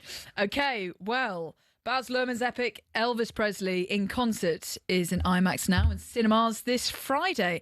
Epic reimagines the power and presence of Elvis for a new generation, blending cutting-edge technology with electrifying concert footage and a full orchestra and Baz's unmistakable cinematic flair. This is Elvis as you've never seen or heard him before. This will be good. Here we go. It'll be very good. It'll be very good. To celebrate its release, we're bringing you Viva Last Breakfast. Viva Last Breakfast. Viva Last Breakfast. Viva Last Breakfast. Come on. Okay, in Viva Last Breakfast, we are going to play 5 well-known Elvis songs from the intro, and the two of you have to guess which song it is. Whoever guesses the correct answer first, so it's a race, gets the point. And Sim will be keeping across the scores on the doors. So, here's your first song. Jealous. You okay there, Ali? One That's 1-0. One through a party in the county jail. The prison band was there, they began to wail.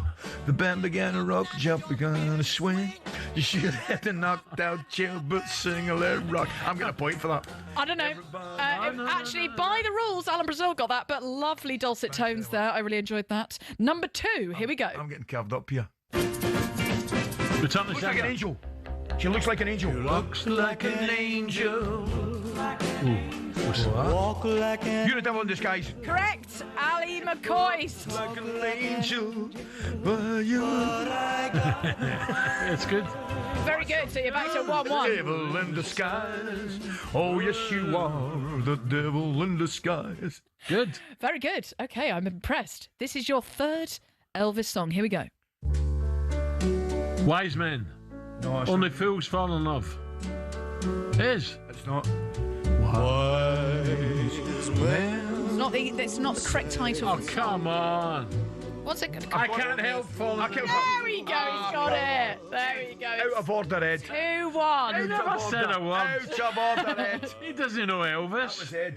Was what it was Ed? Mungo Jerry, not Elvis? One to Al, one to me, one to Ed. That's 2 to me. No. 2-1 to Alan Brazil. Okay, you ready? Here's Yes. number 4.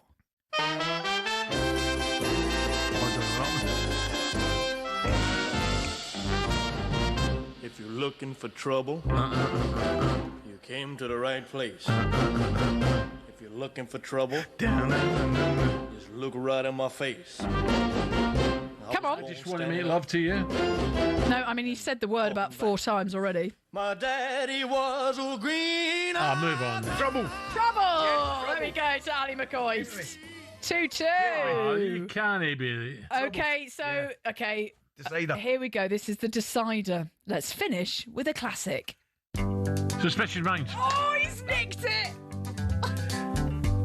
You call it a trap. I can't walk out because I love you too much, baby. Oh, beautiful. Why can't you see what you're doing to me? When you don't believe a word I say. Are we going for the whole song? Oh, Alan Brazil sound. Ali, this is all you. With suspicious minds. Classic, isn't it? Okay, That'd be your favourite. Well I done, love Alan that, Brazil. but In the Ghetto was probably. Right, can I ask you a question? Okay. Ed, what's In the Ghetto? Come on, you numpty. Here's a question for you. Yeah. And you will get this, and it'll be a good answer. Name his manager. Colonel Sanders. Parker. He likes a bit of chicken. Parker. Did you just say Colonel Sanders? No. The guy. Colonel Parker. Tom Parker. Oh, sorry. No, he was a colonel. Colonel Sanders was the guy that did the KFC. Right? I'm hungry. We've had it all this morning. 25 million deer in the UK. No. I've gone from venison to chicken. When's that film out? Okay. It's out Friday. Next question. You should get this. Name his house. Gracelands. Name his daughter. Ooh. Uh-huh. How have you turned quizmaster now? Marie, Anne-Marie, Lisa Marie. Yes. Lisa Marie. Yes. Any more? Priscilla. Was his wife. The poodle. Yeah, I'll give you one. Name the film he's in the army. Oh, Stars and Stripes or something like that. Something Stripes. Don't spit that coffee out of me. Blue Hawaii. GI Blues. GI Blues. Yes. Blue Hawaii was good. Jailhouse Rock was brilliant. That is great. Jailhouse. How about we rank them from 1 to 5 Yes, in let's terms do of your favourite Elvis Presley tracks? Alan, over to for you. me, In the Ghetto, definitely number one. Number 1. Suspicious Mind, number 2. Desperation. Okay, what are we putting at number 3? Jailhouse. No, he hasn't put Jailhouse Rock in. Surely that's number 3. You've got to put Jailhouse Rock in. That's number 3. Maybe even above Suspicious Minds. Maybe. No! Love you. What was that one? Okay, number 4. He sang the Willie Nelson. You were always on my mind. You were always on my That's got to be in there. Yeah. You were always on my I love you. Tell me. That's a great song. Yeah. And what about number 5? Nelson does Where are we putting number 5? Oh, Willie Nelson. Willie Nelson. Now we're talking. He does some version of that, doesn't he? Now we're talking. Did Willie version? Willie version? Did you say Willie Henderson there? Did Willie version no do a Nelson? He was a classic. Willie Nelson, remember he sang with that brilliant group? Was it the Highwaymen? I'd like... Willie Nelson sang with the Highwaymen. If you can name them, that's at your top of the tree. Was he... did he not sing The Bodyguard when they're in that old American saloon bar having a dance? Was that not Willie Nelson? Willie Nelson? Well, I nearly said Nielsen there. That was it, wasn't it? Whitney and, Kevin Costner. Great movie. The Bodyguard. Oh, great movie. Did you like that? Great movie. It was a good movie, right enough. I'm trying to think who Willie Nelson was in that group with. Some great names. I mean, the original guy, what do you call him? On the road again. Guitar. Johnny Cash was in it. Chris Christopherson. I want to say Waylon Jennings. There's a shout for you. I think Waylon Jennings. What about that for a shout? Waylon Jennings was in it, I'm sure. Yeah, where you go? I'm telling you. Christopherson, what a group. It's a super group. Before the super groups were out. So before the Travelling Mulberries, yes. They were the Travelling... The Travelling Mulberries were sensational. You know who was in that, of course. Well, there's a few in there. Dylan. Jeff Lynne, VLO. Tom Petty. I liked him. Tom Petty was brilliant. Free Falling. That is a great song. Free Fall. You know I'm... Yeah, it's that different. You hear that on Virgin? Yeah. We need to do that. That was great, Kate. That was great. And that was Viva Las Vegas, thanks to Epic. Elvis Presley in concert in IMAX now. We should all go. Yeah. This Friday, let's do a team trip. Why don't we all go? That's a great shout. Yeah, you say that now. Well, let's go. Come on, Alan. We could all just sing on the back row. That'd be brilliant. I bet you would love it. You bit of popcorn. Oh, dear. Kevin Hatchard coming up. Viva Last Breakfast on talkSPORT with Baz Luhrmann's Epic, the ultimate Elvis experience.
Boxing greats Manny Pacquiao and Floyd Mayweather Jr. have agreed a professional rematch in September, 11 years after a fight that came 5 years too late.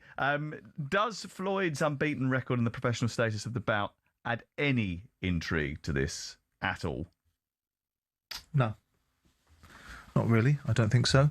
I mean, Manny Pacquiao's had a fight recently, hasn't he, against Mario Barris, who's just lost his title to Ryan Garcia, deservedly so. And that was a draw in which most people saw Pacquiao at the end of his career, saw what was left of him, and were not too happy that he came back again. Floyd Mayweather has had a variety of different bouts. I mean, I hear that he's going to fight Mike Tyson. I don't understand what that thinking is. Or an exhibition. We've seen him fight and hold up Conor McGregor in an exhibition fight. It's Netflix building entertainment models around sport. Sport is entertainment. It crosses over. Netflix have got a proven model of success that ultimately they invest some money into these sort of things, whether it's Jake Paul versus Mike Tyson or Jake Paul versus Anthony Joshua. They'll look at their lifetime value of their average subscriber, not every subscriber, but their average subscriber, and then they multiply it by the amount of subscribers they think they're going to get as new ones, and they make a commercial decision. Well, that's interesting, isn't it? Because everything that they've done so far is massive. And this obviously will be a talking point. I mean, Anthony Joshua's knockout victory over Jake Paul in December wasn't something that the boxing fraternity wanted, but it appears to be that they understand what people want, what the rest of the community wants.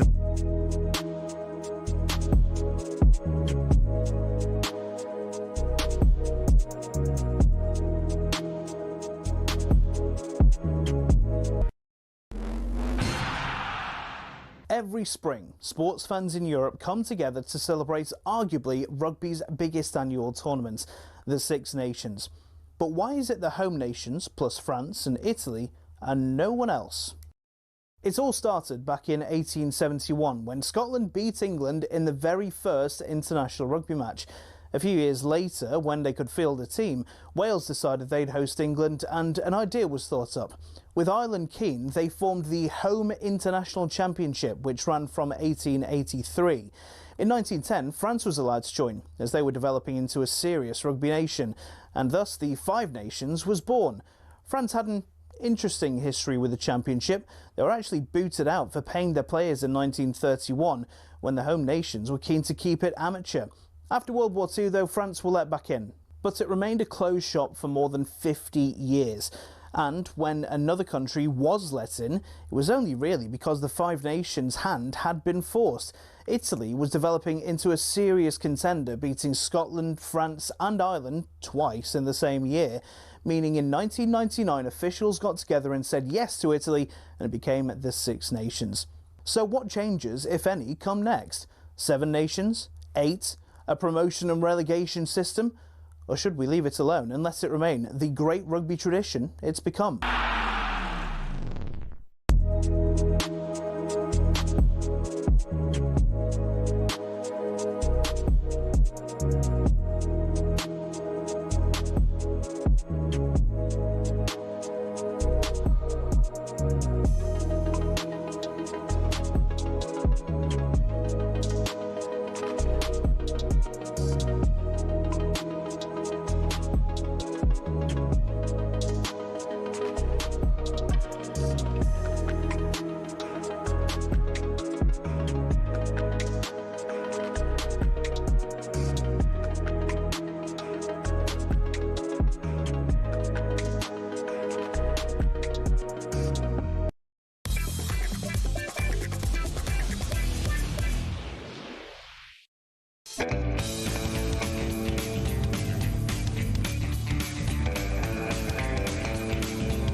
Look forward to talking to Harry Redknapp later on. That'll be And good, you'd know this fella, wouldn't you? Motherwell midfielder, Andy Halliday. Andy's, I'm looking forward to talking to Andy. We get his views. I mean, obviously played Rangers, Hearts, Motherwell. He'll be well versed in giving his opinion on it. Good. Charlie Austin, Lee Trundle. Charlie again, great mate. Busy show. Absolutely. This is talkSPORT Breakfast with Alan Brazil, Alan McCoy and Arnold Clark with over 20,000 used cars online to choose from. They will have a car for you. Right. Oh, I don't know whether I'm excited or nervous.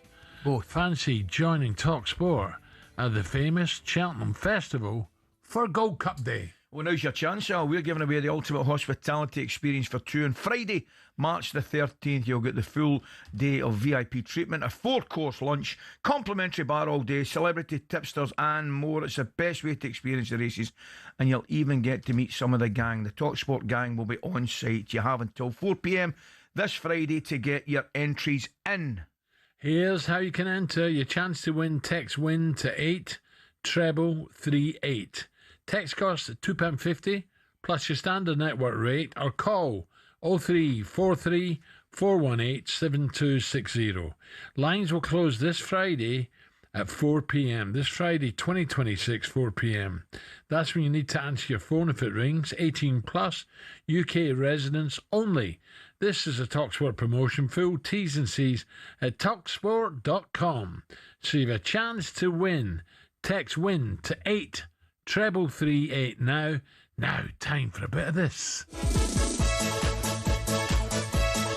other head kick is an unbelievable goal from Gareth Bale. God, I love the Champions League. PSG, finally, European champions. Belting atmosphere. It's absolutely the sort of atmosphere you want to feel in a big Champions League night. A new era for Champions League football. Every match matters. It's talkSPORT in the Champions League. It's Kevin's Hatch of the day. Right, it's delighted to say, John, is to look back on another thrilling night of chat. What are you laughing at? I love that. I would only heard that link the other week here, Kev. Oh, really? Oh, it's not quite crookies, but it's up there. A very good morning, Kevin Hatchard. Morning, Kev. Morning, Kev. How are you? I'm very well, very well. Once again, my terrible singing voice on national radio. What a showbiz dream. Kev, the things they get is all to do, mate. You're not alone in it, I can tell you. You're not alone. Kev, are you an Elvis fan? Yes, a bit of Elvis. What's your favourite one? I do like In the Ghetto, which I know sounds ridiculous, but I'm a big fan of In the Ghetto. It's a wonderful song. Well, Kev, I'm going to say to you last night, right? Odo. Yeah. Unbelievable. I nearly said a real surprise, a real shock, but it's now got to the stage where it's not. I mean, it's just, but it was a phenomenal result, and I've got to say that I thought the quality of the second goal was at Hack Energy and second goal. Oh, yeah. Wonderful, wonderful, mate. What I love about them is that they're the least underdoggy underdogs you've ever seen, because they don't play underdog football. Weirdly, last night I thought they did in the first half, and I don't think Kjetil Knutsen liked it because they weren't trusting themselves on the ball. They weren't playing those combinations. They weren't really threatening on the counter. Once he got them in at half time, they were a completely different team. And they, as you say, that second goal is what they're all about, because it's not just the fact that Evian has the perfect first touch and then smacks it past Sommer. It's the fact that Hauger waits. He knows he's making that run. And then it's a perfect ball into his path. And that's the kind of football over the 2 legs they played. And what I loved at the end was that the Interboss, Christian Kivu, straight away went up to Knutsen and he said, well done. You were the better team. I can't say fairer than that. And they were. How you bang your head against the wall and you say, how did Tottenham get a result there? Yeah, I mean, this is the mad thing, really, that if you look at their league phase campaign, they looked absolutely out of it. You know, they needed to win the last 2 games at home to Manchester City and away to Atletico Madrid. I think with them, they give you a chance to play. Yeah. You will always make chances against them because they commit 4, 5, 6 men to the attack sometimes, and you can always hit them on the counter. I think they've defended really well. I think defended the box really well over the last couple of games. But look, Inter hit the post twice in the first leg. Yeah. They had numerous chances. I thought Esposito should have scored pretty early on, and I think if he scores, then the crowd's really, really into it, and then it's more difficult. But who have they got, Kev? Who have they got in the next round? What choice of 2 teams? Do we know? So they've got So they're going to have either Sporting or Manchester City. Now, City, I know people will say, well, City have already lost there. I'd fear for them a little bit against City. Yeah. I've just got a feeling that over the 2 legs, they'd struggle with that. Sporting would give them a game as well. But can you imagine the fact that people are now looking at them, a team that was in the second tier a few years ago, a team that had never won the league before 2020, and they're saying we would not want to go anywhere near them. So that is phenomenal. And they're not even playing league football at the moment. They finished their league campaign weeks ago. And they didn't win their league. Amazing. How good are Viking, the team that beat them to the league title? Kev, what's this tell us a little bit about Italian football at the moment? The standard. Well, I mean, I know people will look at it and say Inter are 10 points clear, and that's not a great reflection on Serie A. Napoli struggled, but I'm always slightly loath to draw countrywide comparisons because I always think it's a little bit case by case. Because if you look at Napoli, for example, Antonio Conte has always found it difficult to balance domestic football with European football. That's a long-held thing. Inter have got to the final in 2 of the last 3 seasons, so this is a blip for them, but they've run into a team that's in incredible, phenomenal form right now. And Juventus, I still think, this might sound mad because they're 5-2 down, but I actually still think they can go through. I'm not sure about Galatasaray at all. I think they're wonderful going forward. I think defensively they're a mess. So I think you could actually get at them. So we'll see how that goes. But yeah, you look at the face of it, it's not going well at the moment. No. Okay, what about, I think the place to be in terms of atmosphere tonight might be Madrid. What you think? I mean, that's obviously what's happened in the first leg and things like that, all the build-up. Oh, Jose will get pelters, won't yeah, it's going to be some occasion that this evening. The atmosphere will be electric. Yeah, Jose Mourinho being suspended, even though he is going to be there, I think is not necessarily a bad thing in terms of adding fuel to the fire, maybe. We know what happened last week. We know that it's still an ongoing investigation. And if it's ongoing, how can Jose then? How can he be? I'm not taking sides, but if it's ongoing investigation, how does he get suspended? Oh, Jose was suspended for something different. He was sent off towards the end of the game.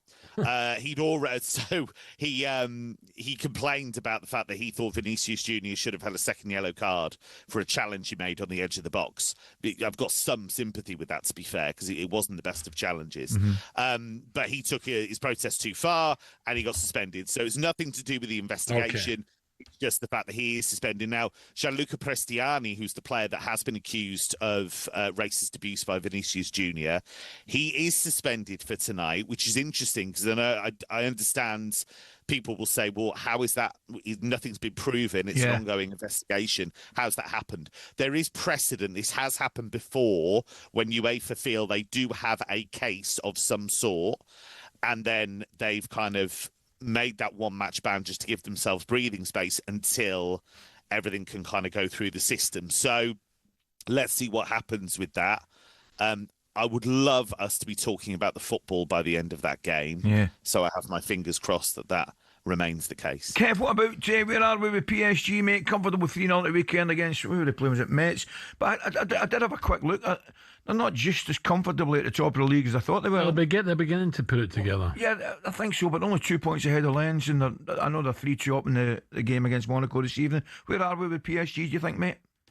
I still think it's a bit hit and miss. I think when they're good, they're very, very good. And they've had some great performances in this tournament. They won at Barcelona in the league phase. They were great. They put 7 past Leverkusen in a game. But they are fragile. They were 2-0 down against Monaco last week. Yeah.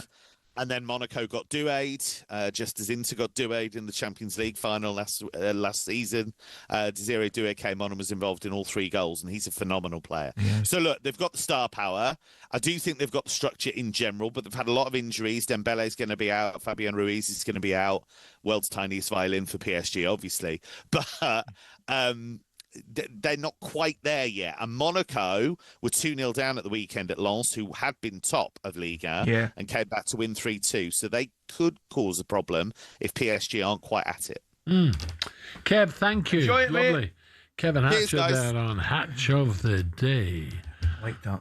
Yeah. I still think PSG will go on a run. Yeah. No, I think they're just beginning to. Aye. It's all about timing, Alan, isn't it, really? You know, all about timing. But that, Kev's right. That performance in the final last year against Inter was as good as any you'll see, wasn't it? They absolutely dismantled them. Midfield, brilliant. Sensational. Right, still to come in breakfast. Superstar Breakfast preview on talkSPORT with Travis Perkins. Doing what matters for the trade. Find your local branch at travisperkins.co.uk. Coming up a wee bit later, we're going to be joined by a man who just a month ago had his say on Tottenham. Shocking season so far. Everybody who comes in can't get a tune out of them, really. You know, last year, 17th, OK, they won a cup. The recruitment needs to be, they need to bring in better players, and that seems to be the problem. Harry there. He'll be getting excited there with a jukebox, man. I think he's got a chance. Big chance. Well, he's got a chance, wide open. Yeah. Harry Redknapp there. Harry's going to be with us to dissect the disastrous North London derby for his former club.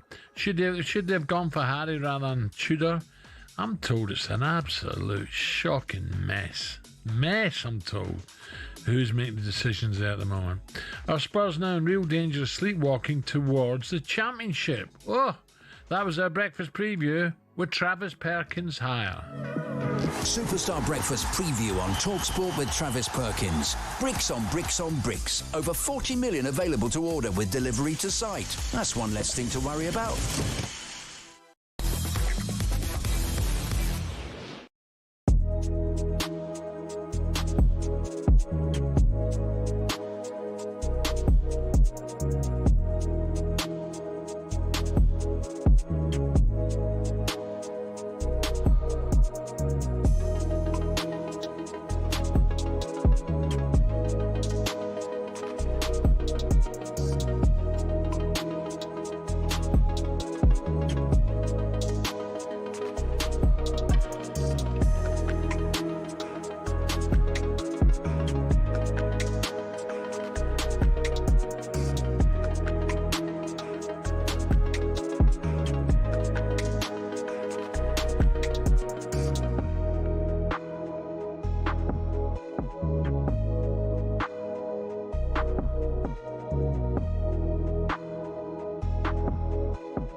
Who we are, mate. God, just get on with it. can't see Tottenham Hotspur. Can you hear me, Spurs? You must have won hell of a whooping, Jamie. Oh, the Europa League champions. Eagle ball, Eagle ball, Eagle ball. Can you hear me, Eagle ball? You must have won hell of a beating, Beyonce. Chicken. Thomas the Frank engine. You must have won hell of a whooping, the big cock. Skywalk, Beavertown Brewery, the SA signing. Has anyone seen the SA signing? Has anyone seen the SA signing? Morgan Gibbs White signing. Can you hear me, Morgan with Gibbs White signing? You almost went hell of a meeting. The Williams signing. Don't do me a favour. The referee's headset. Big Ange, AJ Tracy. Big Ange, AJ Tracy. The Seven Sisters Railway Line. Adele, Alan Sugar. Spider-Man, to dare is to do, to dare is to do. Can you hear me? To dare is to do. You almost won hell of a meeting. To dare is to Tudor. Spurs, you almost won hell of a whooping. Whooping. Is that we are, mate? It's just who we are, mate. Oh, dearie me. What a terrible day to be Jamie O'Hara. Spurs battered yet again by Arsenal. Another weak performance. Whooping. Richie Eze come back to haunt Spurs yet again. He only plays against us. Don't play against anyone else.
If there's one thing that she don't need, it's another hungry mouth to feed in the ghetto.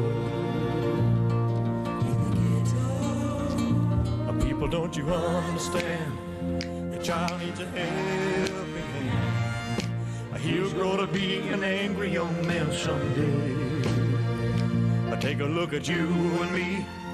Are we too blind to see?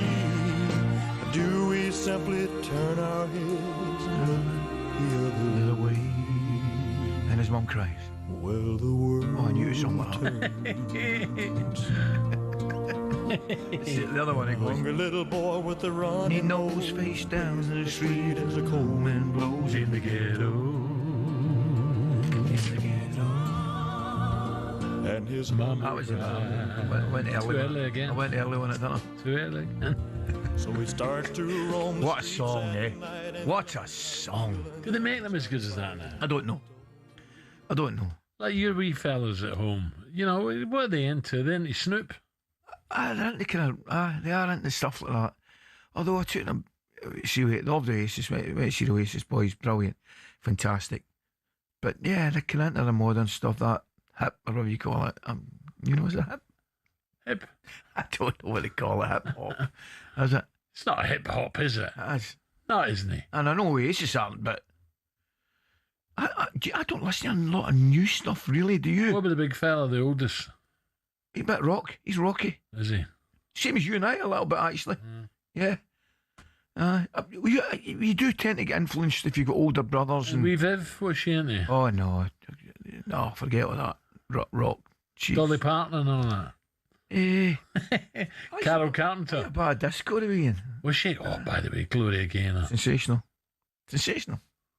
I like a bad disco. And who else was I thinking about the other day? Brilliant.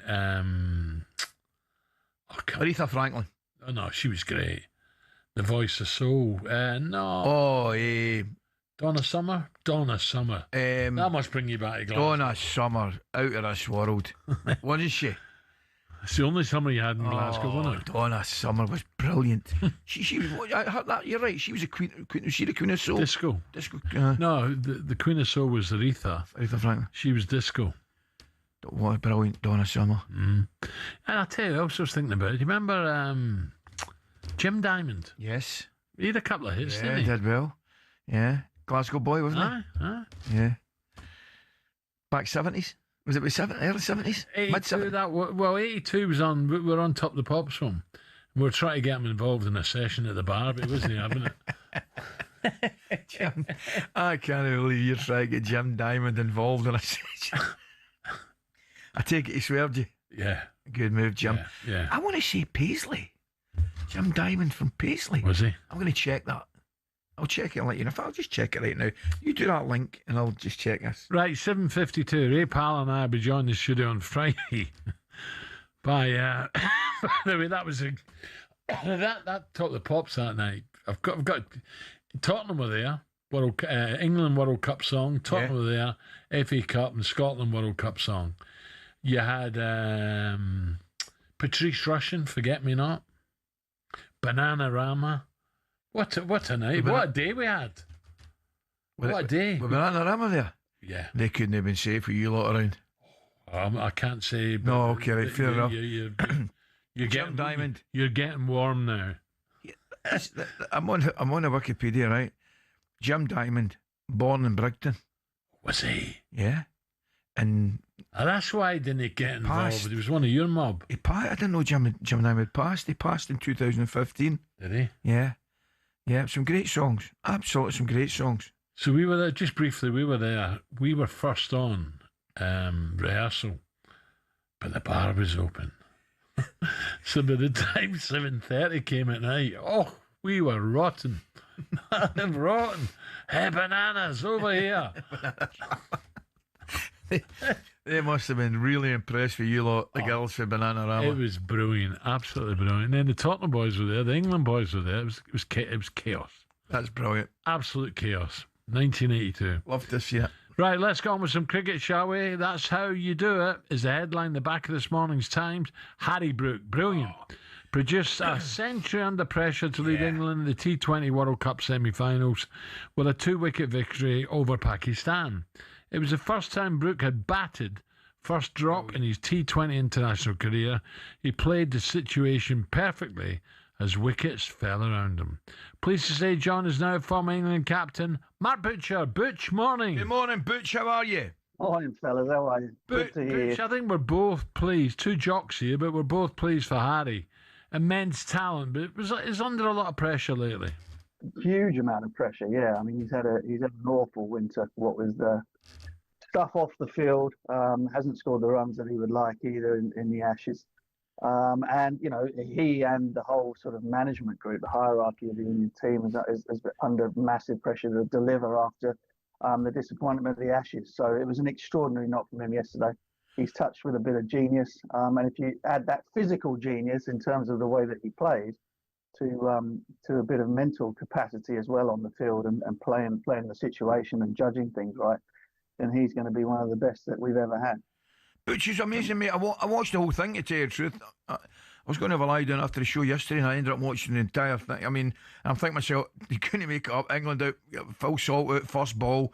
And then an absolutely, as you mentioned there, incredible innings I thought from Harry Brook, 100 off 51 balls. I loved every shot, mate. Here's one for you, but tell me, I can't believe there's a discussion about some people want to play him further down the order. Now, you're far more qualified than I'll ever be, but surely you want him as high up the order as possible, certainly number 3. Well, yeah, I mean, it's the first time he's batted higher than 4 in white ball cricket for England. And in the 50-over game, you could kind of understand. You've got a lot more time to sort of get yourself in from that middle order. But in the 20-over game, as you say, 120 balls, that's all you've got. And yeah, he was that move to move him up to number 3, paid dividends straight away. It was Brendan McCullum's idea. I think Harry wasn't all that keen. But I think he might be quite happy to stay there now. I mean, it makes perfect sense. You're absolutely right. The more balls he faces, he's our best player. The more chance he has of affecting the game. And also it means often he'll get in when the field is still up You know, when and you know, he gets a chance to sort of assess the conditions a little bit more. And you can see, I mean, you know, he struck at just under 200 runs per 100 balls. You know, he's just staggeringly talented. And the more he's out there in the middle, the more chance England have a winning game. Who's left in England now? So we're talking South Africa, India, and who else? Well, I mean, the first group is nowhere near decided yet. They've got quite a lot of cricket to play, but obviously India are a little bit under pressure. West Indies and South Africa have played brilliantly, and so that group is yet to be decided. England are through. New Zealand have got 2 games left, one of them against us. The likelihood is, you think, from our group, with Pakistan and Sri Lanka struggling, that New Zealand will be the other team to go through in our group. And then that's the quarterfinals. But the one big thing to look out for is what happens with India. They play Zimbabwe, and then they'll have their final match, which will be a must-win game for them against the West Indies, you'd feel, at the weekend. And so, you know, that would be the biggest shock of all if India were not to make it through to the semi-finals and out of their group. Well, that would be unbelievable. But tell me a little bit, if I can say, and I mentioned Phil Salt out first ball, but a little bit, if I can say, on the form of Josh Butler. Yeah, I mean, one thing about Josh, despite, you know, obvious that he is one of our best ever players in white ball cricket, he can get a little bit down on himself. You know, he can get a little bit sort of introverted and in his own head. And so the longer the run of bad form and bad scores goes, the more you worry that perhaps he might not pull himself out of it. The one thing you would say is, though, you know, T20 being as sort of high risk as it is, you can go through little trots where you don't score a run. It'll only take, you know, one shot, you know, one little bit of fortune, and he'll be away again. England are sort of, they're gradually getting better as the tournament goes on, and you know all about tournament play in football. That kind of is just almost as important as putting in great performances from the word go. And they've yet to put in the perfect performance yet. They were terrible in the field yesterday. Jacob Bethel of all people, with a couple of really bad misfields that went for forward. The bowling, on the other hand, though, looked pretty good. Yeah. The batting up Gary Brooker side was very, very shaky, but yet they got the job done again. And the confidence that they'll get, the captain having put in a performance like that, hopefully we'll see them right when it comes to the semi-final time. Yeah, it's going to be great, Mark. Thank you. Thanks, Butch. All the best, mate. Lovely. Cheers, fellas. There you go. Amazingly, I thought England was struggling a bit, and there they are, up there. Well, they could win it. I mean, they could win it. The interesting one is Butch mentioned there, I think, India. They could beat, I can't remember who beat them. Was it Zimbabwe? I mean, somebody beat them. It was a bit of a wobbler. The other one, no, did South Africa not beat them? Might have been. But India were strong favourites to win it. I mean, they could still win it, of course. They could. But England not without a shout, of course. Yeah. Okay, coming up, Coral with the latest sporting odds, Harry Redknapp and Andy Halliday as well. We'll look at Motherwell's serious chances of having the best finish for a long time, and of course Hearts. What a position they're in. It's 8 o'clock.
Let's go to Matt. He's a Spurs fan. All right, Matt? Right, matey boy.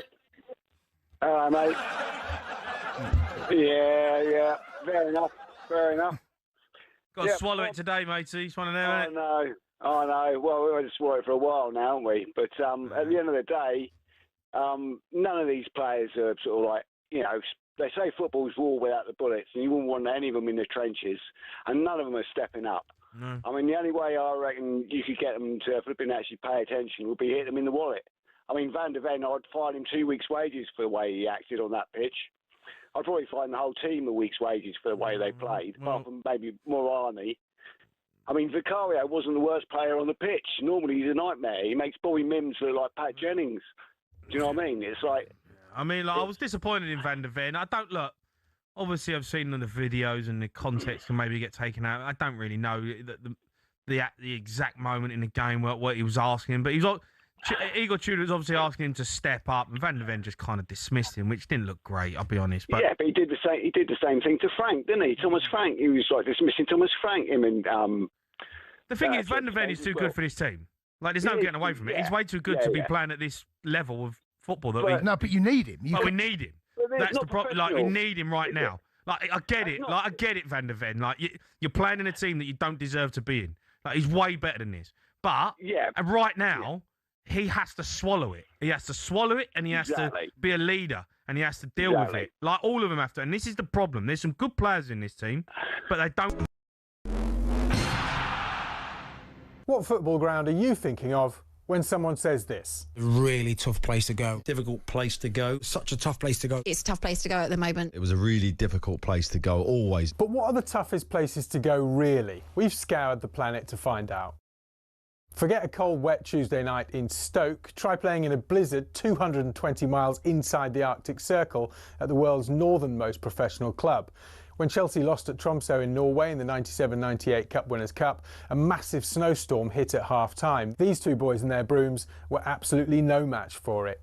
We're staying in Scandinavia for Scotland's toughest away day on a windswept cliff in the Faroe Islands. In Euro 2000 qualifying, Craig Brown's men were taken to fishing village Toftir. Kevin Gallagher called the pitch a cowfield and the wind like Pitodry on a bad day.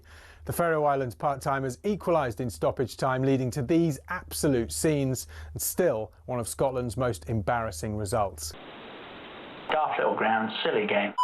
But away trips don't come any tougher than a lung-busting schlep up the Andes to face Bolivia in La Paz. But now the Bolivians have taken home advantage to another level. The country's highest city, El Alto, 4,100 metres above sea level. Grass doesn't even grow up here. Bolivia have not lost here yet. The longest unbeaten run in any professional league ever belongs to Red Star Belgrade, or Crvena Zvezda if you must. They've gone 7 years without defeat at the Rajko Mitic in Serbia's Superliga. Their fans are pretty intimidating as well, but they're not as loud as this mob. Galatasaray's Ali Sami Yen Stadium's officially the loudest in world football. In a derby with Fenerbahce, Galatasaray fans set a Guinness World Record of 131 decibels. That's louder than Motorhead, and pretty tough to carry out your manager's instructions when you can't even hear them. However, our most intimidating away day is in Wales, where cameras can't enter and players can't leave. HMP Prescoed. This prison team was briefly kicked out the Gwent League over concerns about young opposition having to go in there. Now that's a tough place to go. Early June 1939, Germany, always a tough place to go to.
Ant's been on. Who? Ant. Go on. Not that Ant, but Ant for Cornwall. Ant for where? Ant from Cornwall. He's just wanting confirmation that Jim Diamond went to your school. What, they can actually get talkSPORT down in Cornwall? Brilliant. Huh? That's funny. That's only about 3 miles from Bodo Glimpse, isn't it, down there? Oh, that was good, wasn't it? I think Jim actually, I think he might have done for a wee bit. I think his school was getting refurbed, so they sent him over to Clyde to the Gorbals. I knew that would be the case, Ant. There you go. I tell you, he's had a classic. Ed just give me the thumbs up, which means we're going to have a bit of this. Let me do the intro first, Ed. Never mind soon. talkSPORT Breakfast, Ronald Clark. Browse the UK's best used car deals. Score your dream car today. Check out their website for more details. Right, on the way this morning, former Spurs West Ham manager Harry Redknapp will join us, discuss the relegation battle, and of course the fallout from the North London derby and Cheltenham coming up. We'll ask current Motherwell midfielder Andy Halliday once the Rangers about their brilliant season so far and who he thinks will win the title. And after Snoop Dogg's appearance at Swansea last night, former Swansea forward, now a club ambassador, Lee Trundle, will reveal whether there was a strange whiff of the old ganja in the tunnel. All that to come. But now, Ed, are we doing it or not? Come on. The late, great Jim. Let's have a bit of this tribute. Can you forgive me?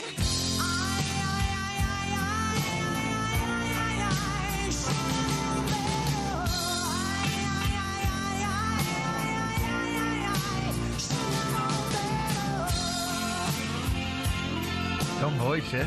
Jim Diamond. I'm sure he played for St Luke's and went to Holyrood for a wee bit. I'm sure he did. What a voice, though. That takes you back. When is that? Well, that was 80. I'm sure it was 82. Ed will tell us. It was, yeah, 82. Number one. I know that. That's over 40 years ago, man. Is that? Oh, God, no wonder I feel the way I feel. I know. What a song. Sign him. Great song, mate. Right, here we go. The tune go marching on in Europe. Let's talk Newcastle.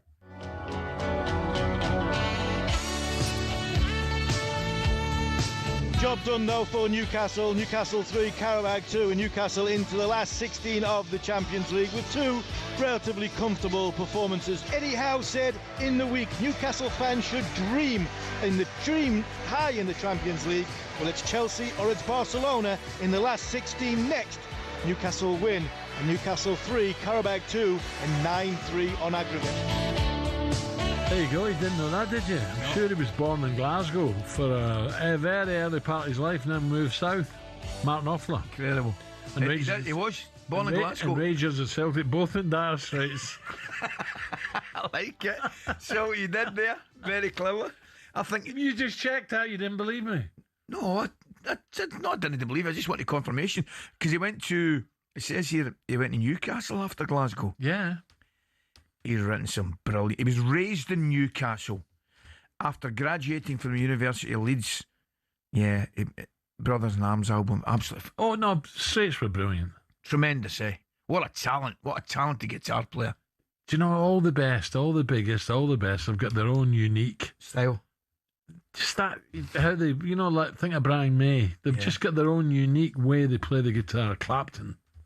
Unbelievable. I told you. Do you know what I heard? No, somebody sent me a live version. Pink Floyd. Is it Gilmore doing? Was it Numb? Oh my goodness, brilliant. I've seen that. Oh my god, absolutely. The Have you? Haven't out of this world. It was the wall. Yeah, I'm going to tell you, and this will surprise you. He would come into the equation of being one of the greatest guitarists ever, and you wouldn't put him down as a guitar player. They fell out, didn't they? No. Yeah. Oh yeah, they did. Yeah, but I'm talking about somebody else. I'm giving you this guy as one of the greatest guitar players of all time. Oh, don't tell me. Don't tell me. And you wouldn't have him down as a guitar player? Give me just... Genius. Just give me a little hint. His name's been in the news recently.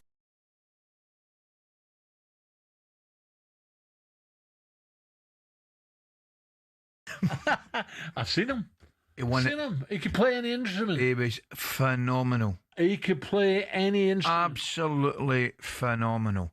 There's a video talking about where he plays. As with the Travelling Mulberries, My Guitar Gently Weeps. It is nothing short of magnificent with Tom Petty. And I've seen him play drums, play guitar, play bass. He's brilliant. I remember reading a night in his nightclub in Minnesota, back in the day. He wasn't in right enough, but his club was very good. I missed a flight from there once. Guess what all colour the interior of the nightclub was? I nearly dived in there. So it obviously wasn't purple. No, it was red. I was dying for you. You've no idea how much I was dying for you to say purple. What I was a going to go, tune, no, it was actually red. But Sir, what a talented man. It's a landmark night. Did he go to Prince go to your school? What? Was Prince at your school? No? We had a few princes at our school. Oh. It's a landmark night for Eddie Howe's side. They've now won 6 Champions League matches in a single campaign for the first time in the club's history and reached the knockouts round for only the second time. Howe's men are now on the brink of a blockbuster last 16 tie with either Barca or Chelsea waiting in Friday's draw. I wonder how the Newcastle fans want there, Barcelona or Chelsea. I reckon they'd want Barca. I do. Of course you would. Let's head to the phone lines. Ray's a big Newcastle fan, went home and away to Carabag. Wow, Ray, good morning. Good morning, Ray. How you doing? Yeah, morning, lads. How are you? Brilliant. Good form. That was some trip for you over to Baku. I met a lot of the lads. I was saying to Alan earlier on, Ray, I met a lot of the lads at the airport in Istanbul on their travels back. It was some performance. It was, but I think it was a weak team, wasn't it, to be honest with you? I mean, their defence was it was embarrassing. It was like a training match, to be honest with you. But, you know, you can only beat what's in front of you, the good old saying. And if I'm being honest with you, the next round, I want Chelsea. I mean, I want Barcelona for the away trip. I want Barca for the away trip, but I was at St James's when we played Barca in this one, and they tore us apart. You know, we had a good squad then as well. So I want Chelsea. I really want Chelsea because I think we can do them over 2 legs and then see where we go from there. But I don't think we beat Barca over 2 legs. Overall, Ray, I'm looking at, by the way, I'm not being negative. I'm just looking at league position overall. Look, you don't have the squads the likes of Arsenal, Man City. Are you happy or are you so at the moment? To be honest, I think we've got to be real, Alan, haven't we? Because, you know, we are still Newcastle. We're one of the smallest clubs in the Premier League. We're one of the biggest fan bases, but one of the smallest in terms of trophies. You know, nobody expects to be in the top 5. You've got to compete week in, week out. And the Premier League's far too competitive these days. And, you know, we're not looking at injuries because we've still got a good squad. But I think I'll be happy to get to the next round if we beat whoever we face next in the Champions League. If we go on to beat City in the FA Cup, I fancy our chances of having a good run in that and maybe winning it, like last year with the Carabao. So you just don't know. You don't know how our season's going to end. On our day, when we perform, I think we can beat anybody put in front of us. But yeah, sure. Man City just seems to be the challenge, really, because I've been to their ground twice in the last 3 weeks and I haven't come away with a result yet. It's funny, that's exactly where I am with Newcastle, mate. I think on their day, more than capable of beating MD. I think if you get that midfield, if you get Gamarish fit, you've got Joe Linton, Tonali. It's just I think it's as good as anything, to be honest with you, mate. And you've got players that can damage. It wouldn't surprise me. You've got a tough draw again, obviously the cup as well. You seem to be getting City all the time, but on your day, more than capable of beating MD, mate. 100%. I think it was last season or season before we beat City in the FA Cup, and I know it was our kids and their kids that were playing, but we still came away with a 1-0 win. So, like I say, on our day, it depends on what Pep's ambitions are. Are Pep's ambitions the FA Cup? Probably not. Will he play a weakened side? I just don't know. So you never know with that day. You know, Palace went on to win it last season. Why can't we? Yeah. So we've got to be optimistic. The Premier League form's not too good. Away form is increased over the last 3 games before that City game at the weekend, which I unfortunately travelled to. But, you know, like I say, Gordon and the attacking 3 we've got, play Murphy. I don't know why he keeps on with Elanga. Put Barnes in his preferred position on the left and just have Gordon in the middle as Voldemort as 10. It's working well. Nice one, Ray. Thanks, Ray. All the best, mate. Fingers crossed for a big burst of crack at, well, whoever they get, Chelsea or Barca, brilliant. Right, coming up, 8:16, we have Steve-O.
Adrian, good morning. Good morning, Adrian.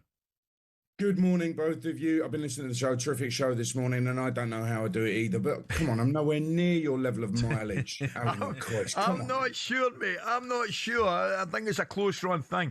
Adrian, ask the question now. I mean, are Manchester United actually quite good? They weren't particularly good last night, I've got to say. They weren't great to watch. I mean, it wasn't a brilliant game of football, let's face it. Everton were no better, so it wasn't great. But the one moment of magic, the one real bit of quality was the goal. The ball from Cunha is fantastic. The run from Sesko, sensational.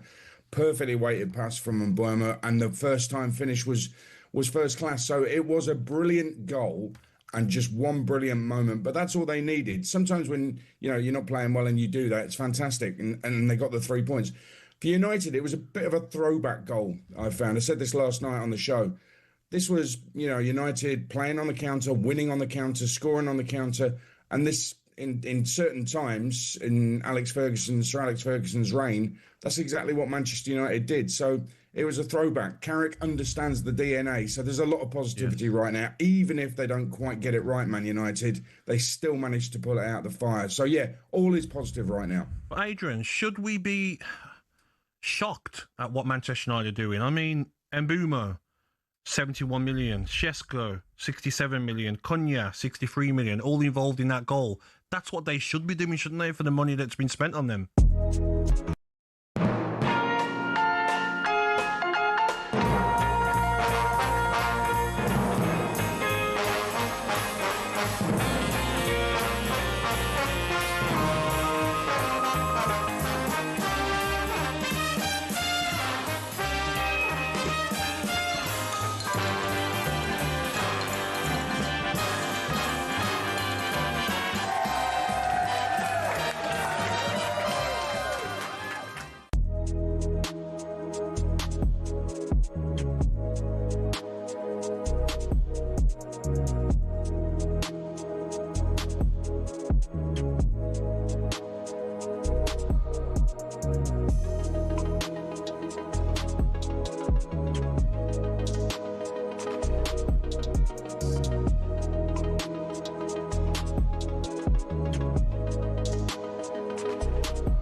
Now, good morning, 8:21. I hear there's been a wee bit of friction here at talkSPORT Towers between two of the other shows. Have a listen. Dear me.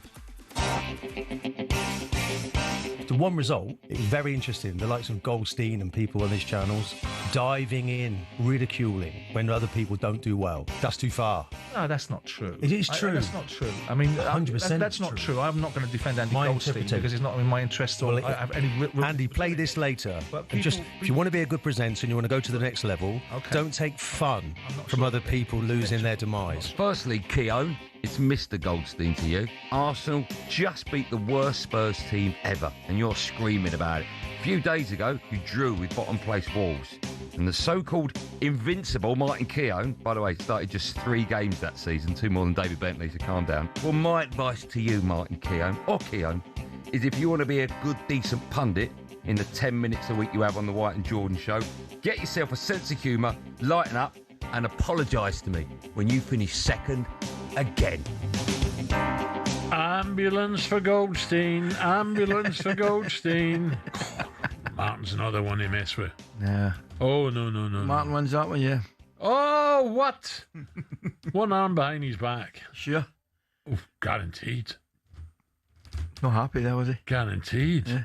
Well, listen, Martin, it's a bit unfair. Look, I'm not taking sides, but I know Martin from Ray. Oof, he's he sticks to his principles. Yeah. And he will Saw give. him on Monday. I think Monday morning. old Goldilocks might get a bit of a cuff. Yeah. Bosh, have that. Okay. Yeah, I think so.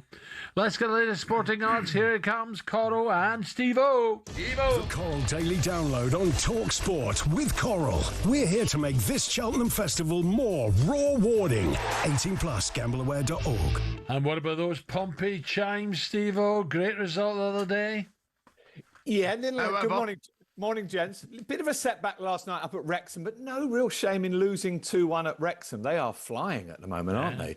I think they've just sneaked into the playoffs. But we had two brilliant results in South London, winning at Charlton and then winning at Millwall was huge. So I'm hoping, looking at the relegation betting, Blackburn, West Brom, Leicester, Oxford are all shorter than us in the betting. So I think those two wins against Charlton and Millwall might just have steadied the ship there. Steady the ship, Steve. It doesn't get any easier. Hull, great. I think you've got Hull at the weekend, and they're not a good result. They move up to third, if I get that right. Yeah, they're flying as well. And we've got to play Ipswich, of course, Al, which is a game that's been postponed a couple of times. So, that's all. I thought Ipswich showed a lot of character going to Watford and winning. Yeah. I mean, look, it's so tight at the top of the Championship, isn't it? Coventry and Middlesbrough and Ipswich are the three favourites for promotion. That feels absolutely right, doesn't it? And then, there's going to be a whole host of teams, the likes of Birmingham, the Wrexhams, the Hulls, Millwalls, Southampton, I hate to say it. Oh, they're coming. Brilliant. Result for them. Mind you, what would be ideal is if they made the playoff final and lost on penalties. That would be... that'd be bad mine. I've got to say, Jez, what a brilliant show this morning. Needless to say, I am loving all the Elvis talk. Oh, yeah. Are you an Elvis fan? What would your favourite be, Steve-O? Oh, this is tricky. It's impossible, isn't it? You've got to have a top Suspicious Minds is brilliant. Always on my mind. Yes. Fantastic. I walked down the aisle at my wedding, so Can't Help Falling in Love with You. So that's obviously very special. Oh, wonderful, Steve-O. And... Sure it wasn't a Jailhouse Rock. Here we go. A bit of Always on my fantastic. And I walked into Suspicious Minds. and then he's also, everyone, you think of My Way, you think Sinatra, understandably. Elvis did a brilliant version of My Way.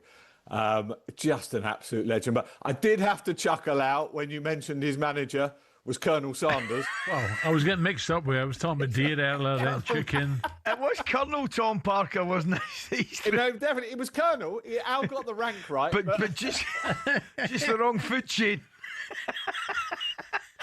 What's the latest, Steve-O, as we move on swiftly? Constitution Hill. Oh, how good was that up at Southall? Yeah. How good was that? Magic, wasn't it? Honestly, Al, it was one of the I was there moments. Just winning, I say a little flat race at Southall. It was worth 40 grand. The prize money was put on. It was extraordinary. The emotion on the course, the crowd. It was one of their Friday night lives, and you had loads of young people there wanting the selfies with Nicky and Michael Buckley. And now, as we speak, or literally this morning, the vital bit of schooling session is taking place down at Lambourne, where they will make a decision, they've said this morning, on whether he goes for the champion hurdle or not. I filmed a Cheltenham preview yesterday, and one of the guests on that had interviewed Nico de Boinville prior to doing the thing.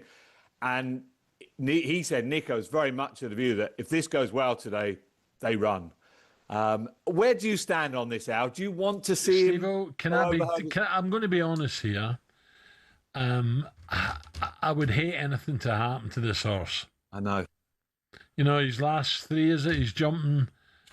He's fallen three of his last four. And I just can't work it out, Steve-O. Look, Nicky and the owners entitled to do what he likes with the horse. Nicky's the judge. Nicky should tell the owner what he really feels, not what the owner wants. I know that's different, but I think that horse has won so much money, been so great for racing, that Nicky should be honest and say to the owner... Well, he will be. There's no doubt. I don't think we should go down this route. We should do this. I'd hate something to happen, Steve-O. But equally, as I said, we are hearing reports that they've done a lot of work on his jumping with Yogi Breisner, who's the great jumping guru. And actually, it could be, we'll all be there. Where's the Gallops? Yellowstone Park? Or is it Yellowstone? Hey, boo-boo. Where's the bride of boo-boo? So we'll have a decision on Constitution Hill this morning. He is 9-4 favourite for the Champion Hurdle. But you've got Harry coming up. And do you know what? I talk about this preview we filmed yesterday. All four of us on the panel tipped the Jukebox Man in the Gold Cup. Honestly, I know Harry did a front page Racing Post story earlier in the week where he said he's dreaming of this horse winning. And he's entitled to dream, Ali, because the horse ran a brilliant race in the Albert Bartlett. And what a race it was. What a race it was. What a race. Just got nipped. So he goes around Cheltenham. He was brilliant in the King George. Ben Jones, Ben Pauling, his jockey, his trainer, having a brilliant season. If they can just keep it going another couple of weeks. Steve, I'll tell you right now, would there be a more popular winner of a horse race in a long, long time? No. There wouldn't, would there? I mean, look, I talk about Constitution Hill. Imagine a Cheltenham Festival where Constitution Hill wins the Champion Hurdle on day one and the Jukebox Mans win the Gold Cup on the final day. Oh, that would be something special. But I know you got Harry coming on to talk about Spurs, and I'm sure he'll mention Portsmouth, whatever. He will only want to talk about the Jukebox. Correct. Steve-O, what about Steve-O? Just I'm actually hosting our Cheltenham preview. Michael's coming down, I think. Michael Owen, Lizzie, and we couldn't find anyone else, so Rupert's going to stand in. Supreme first race, first day. Have we got anything, please? I love this Old Park Star, trained by Nicky. I think Nicky Henderson, the likes of Nicky Henderson, Dan Skelton, obviously, Ben Pauling, I mentioned, Paul Nicholls. I think I'm not going to say we're going to beat, I say we beat more the Irish, but I think they're going to serve it up to Willie Mullins and Gordon Elliott. And I think Nicky can get off to a flyer. Old Park Star beat a horse trained by Gary and Josh Moore at Haydock last time that the Moors think a lot of. And Old Park Star beat him absolutely hands down. So, yeah, I think, look, we love that Cheltenham Roar, of course. It's the Coral theme this year, the Roar, and that Old Park Star. What a start that could be. And are we someone said we're in a bigger box this year? We are in I don't know, it's slightly bigger. The fridge is smaller, I know that, Al. So with these cutbacks, so you might want to bring your own. Have we got a change? Cutbacks? I never knew that. Have we got a change of venue, Steve-O? We're still on the top floor. We're literally just shifting down a few boxes. So the view will still be the same. We'll still see all the Irish horses working in the morning. It's always one of the great sights, isn't it? Oh, without a doubt. Triumph Hurdle, Steve-O, come on. Triumph. Oh, you've done me there. Oh, what about the bumper? What about the bumper? I was thinking about it the other day. Triumph Hurdle, I do like one. It's Minella Study, trained by Adam Nicol. Which, he wouldn't be a huge trainer, but this horse has got a massive chance against the big guns. As for the bumper, this is one that's boring. We need to back whatever Patrick Mullins is riding for his dad, Willie. They are the not Gordon Elliott.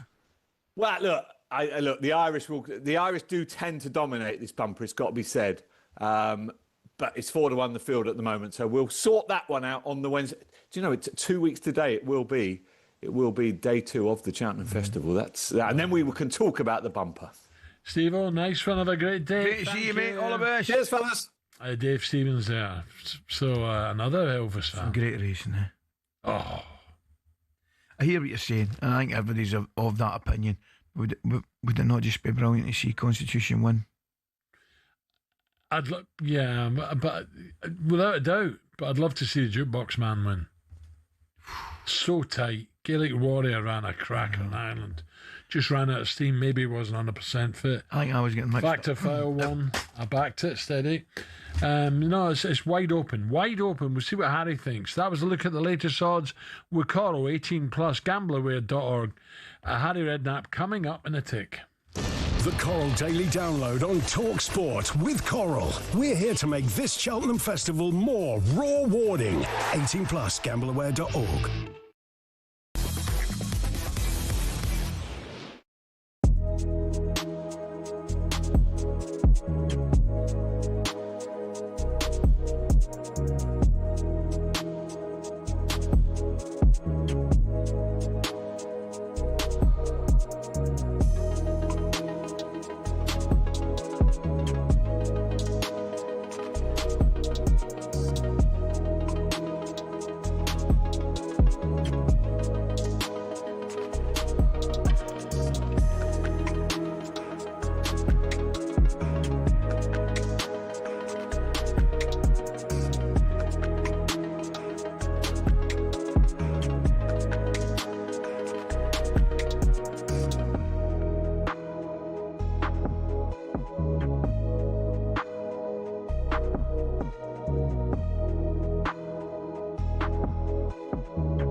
You may have seen it on social media, but I, like quite a few of you out there, actually woke up this morning to the sound of a big old baby crying. It was very interesting. The likes of Goldstein and people on these channels, other channels, diving in, ridiculing, loving it when other people don't do well. That's too far. No, that's not true. It is true. That's not true. I mean, 100% that's not true. I'm not going to defend Andy Goldstein because it's not in my interest. Or I have any.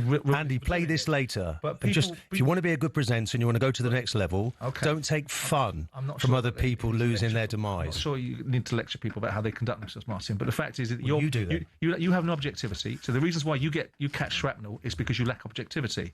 If you are very subjective about situations, you become very defensive of it. No one's got any agenda against Arsenal. Nobody in this studio. Well, that's where you're wrong. That's naive. Who's naive now? I was talking about somebody who works on this for this network, who for me takes fun. So basically, your problem was with Andy Goldstein. Oh, 100%. Yeah. Well, anyway, your manager. Right, I'll put my glasses on so I can read. Firstly, Keown, it's Mr. Goldstein to you, moaning. Martin Keown moaning like he's been bitten on the backside by Win the Dog. Let me just remind you, Martin Keown, Arsenal just beat the worst Spurs team ever, and you're screaming about it. A few days ago, you drew with bottom-place Wolves, and the so-called invincible Martin Keown, by the way, started just 3 games that season, 2 more than David Bentley, so calm down, starts crying like a tiny baby. Over the last few years, Formula One has gone from elitist and insular to a global entertainment brand. The transformation's down to American investment group Liberty Media, who cultivated a new image for the sport since buying it in 2016. Better access to drivers, improved content on social media, and tapping into the US market have given F1 a massive boost in both attention and revenues. But is everyone happy? The fans certainly are, as evidenced by Drive to Survive. Almost 7 million people per season have tuned in to get all the gossip and all the drama from the paddock. The extra exposure means the drivers can demand a higher salary too. In 2010, the top drivers were earning $20 million a year, which isn't bad. But now, the very best earn 3 times that, with Max Verstappen getting a whopping $65 million in 2025. But money doesn't always buy happiness. Some drivers, including Verstappen, don't like the pageantry the changes have brought about. In Las Vegas in 2023, Verstappen said the drivers were made to look like clowns, and the event was 99% performance and 1% race. Some purists who still watch the sport feel the same, and that the spirit of competition has suffered. But Formula One and Liberty Media don't look like slowing down anytime soon. So expect more races, major events and exclusive access in future.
Three minutes to 9 o'clock. talkSPORT Breakfast with Super Ali and Arnold Clark.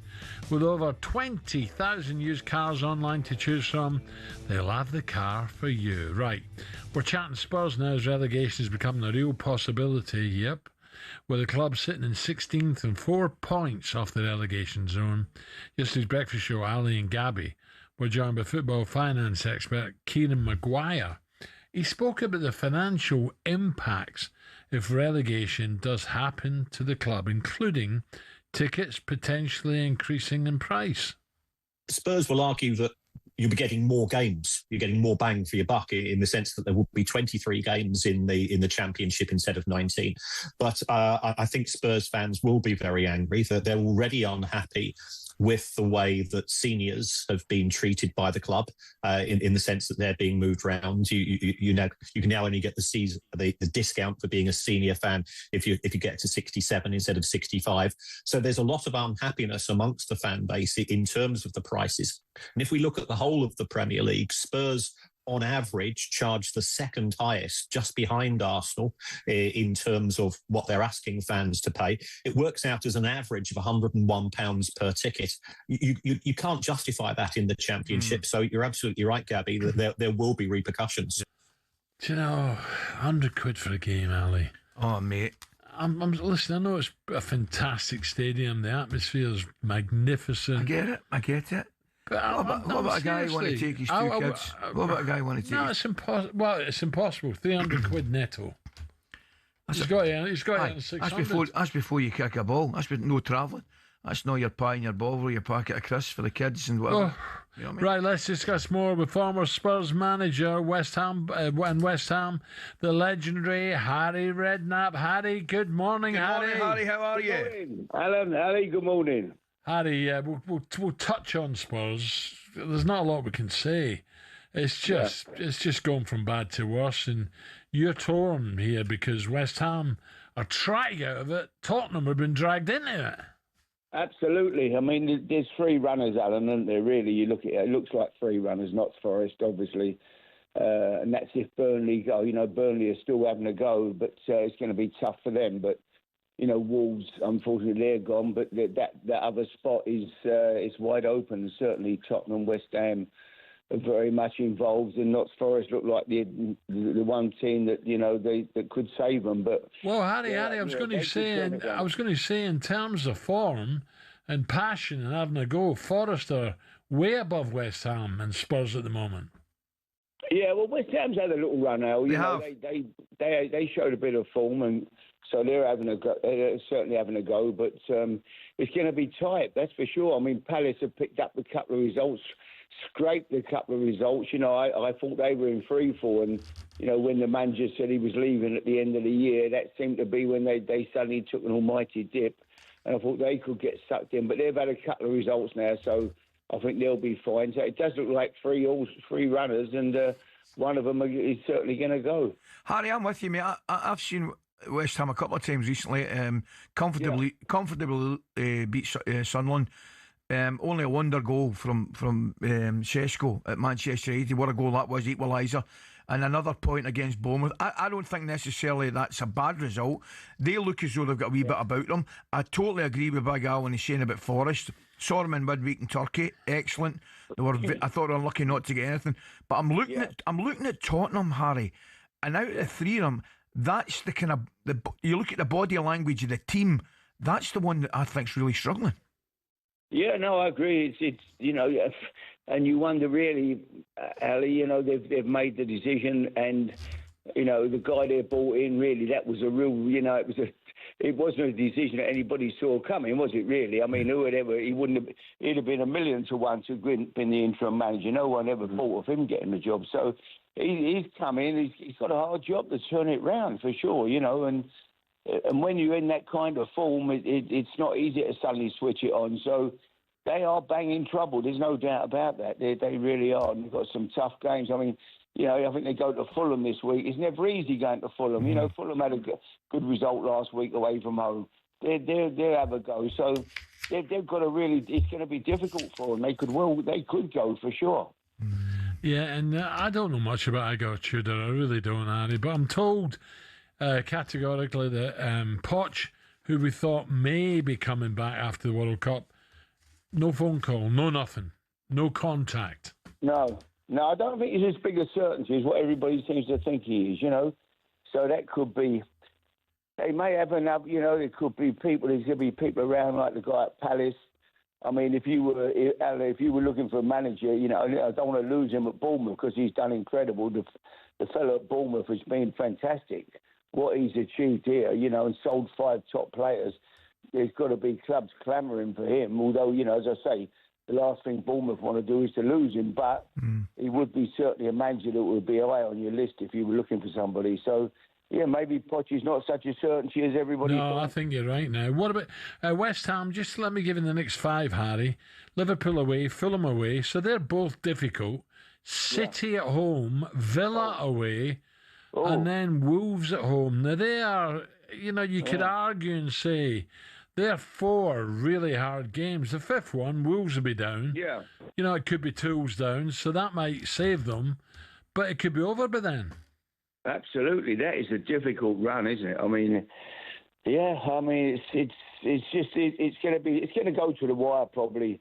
It'll be one of them. It could be one of them last day jobs that we've seen over the years where the results are changing, the position in the league up, and with 15 minutes to go, somebody's relegated and suddenly a goal, and then they're safe. I think we could end up in that position and come the last day of the season, which would be dramatic, and it'd be great fun for those not involved. But if you're in it, it wouldn't be great. So, Harry, I reckon you're counting down the days, mate. Your trainer's in blinding form. Yeah. Please tell me the horse is in rude health.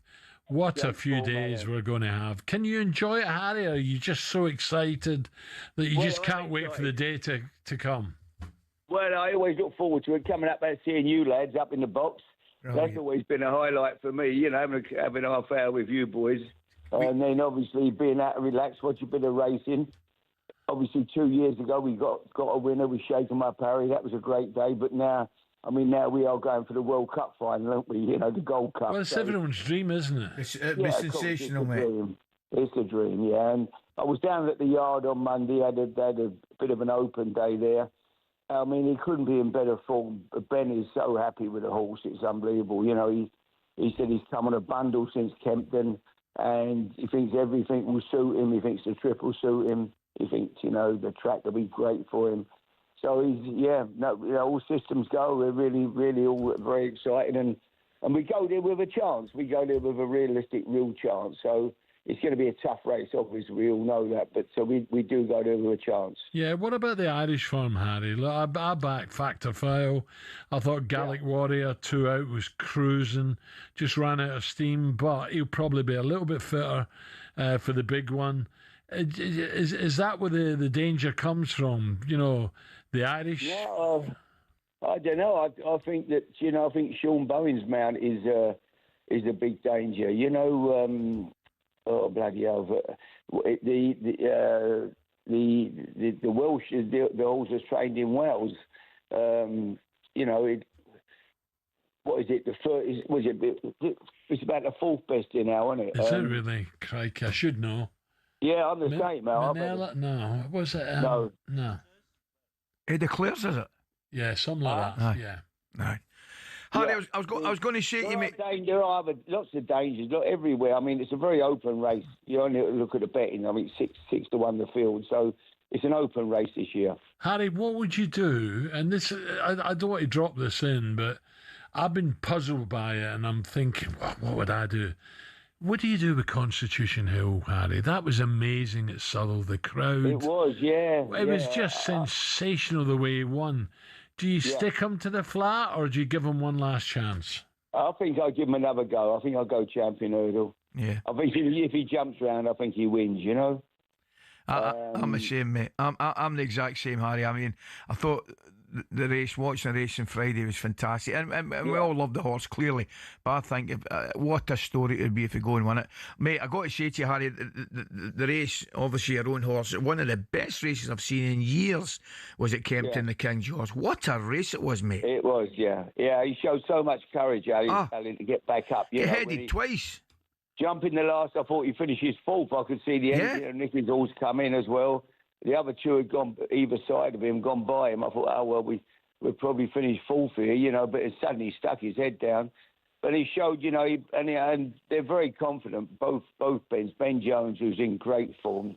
I mean, he is riding unbelievable, So everything's, we're in good shape. We couldn't go there. Please God, we stay healthy. He goes there in great form, and we've got a real chance. So, someone told me that's the first time. Someone told me first time in 4 years Satira's back to winner. He did. He was in there with me. He was in there. He'd probably turn up at Cheltenham, won't he? He'll be in the paddock somewhere. Yeah, let's hope we're all celebrating now. That would be a great day, you know. Oh, Harry, brilliant. I said to Ali earlier, Harry's coming on. Pray God he can win this. It'd be magic. Yeah, it would be great. Yeah, we'd have a great day, wouldn't we? That would be special. So, but yeah, the dream is still alive, Al. We're looking forward to it, and so yeah, all roads lead to Cheltenham still. Nice one, Harry. Thanks, Harry. See you soon, mate. Lads. There you go, the jukebox man and the Gold Cup. Wouldn't it be brilliant? Right, still to come on breakfast. Superstar Breakfast preview on talkSPORT with Benchmarks Kitchens and Joinery. Get trade prices on kitchens to suit all styles and budgets at Benchmarks. We talk to Harry all day, you know. Still to come. Here we go. Former Swansea man Lee Trundle will join the show. Tell us about the Snoop Dogg experience last night. Is Lee still on a high? High. New corner there for the first time in front of a record crowd. And you can get involved in the show 037.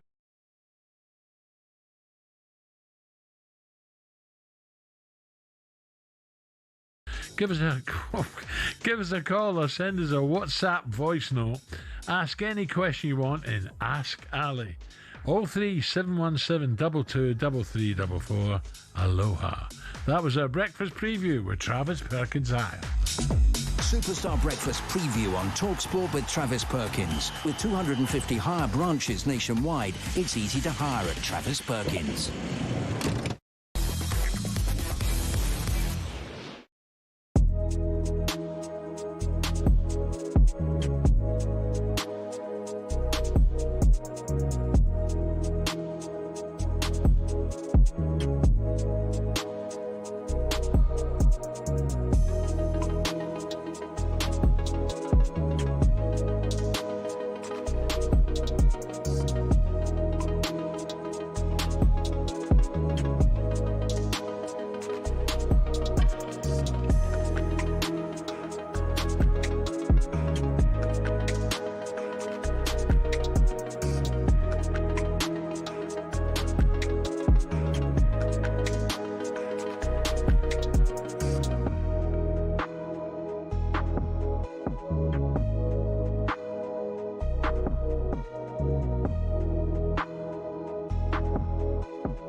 What if they finish 20 points behind second? Oh, well, then that's different. But well, that's what I'm saying. Yeah, but you know they've had an unbelievable run if they finish third and they lose the last 4 games. That's what I mean. All of a sudden, Villa could fall off a cliff. Chelsea could. Liverpool could. Honestly, no, look, if you don't like the answer, don't ask the question. I think that conversation needs to be a place because depends who comes available, right? Depends who comes available in that. We don't know what might happen. I'm just saying. Let's go to Bob. He's a Man United fan. Bob. All right, Bob. All right, boys. All right, I normally come on here bashing United, and this is music to talkSPORT's ears. What do you mean? Right. Sesko, what a player. No one's talking about this. He's Ruud van Nistelrooy in the making. And I tell you what's going to happen. You know, like when Ronaldo come back to United and Cavani give the number 7 shirt back over, well, Mason Mount is going to hand-deliver that number 7 to Sesko. Now, I find it insulting that before I come on, there was a presenter saying a £200 million goal. If Manchester City scored a goal or Arsenal, money wouldn't be mentioned, so that's an insult. No, I don't think it is. No. I think it's no. I think it's a good point worth making because all 3 of those players were signed in the summer and they've all underperformed really. But that pass from Cunha into Mbeumo and into Sesko, that was a brilliantly executed and taken goal. I don't know where you're getting all touchy. I don't know. Mbumo's played great all season. Yeah. Sesko had a bit of a slow start, right? And now I'm seeing what can be made. The one-on-one with...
think we're missing one, don't you?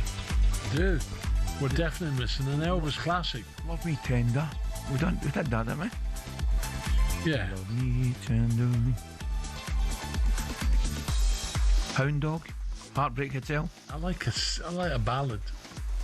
Born in Love was a classic, by the way. Born in Love. And I wonder if you... We've done that. Great song.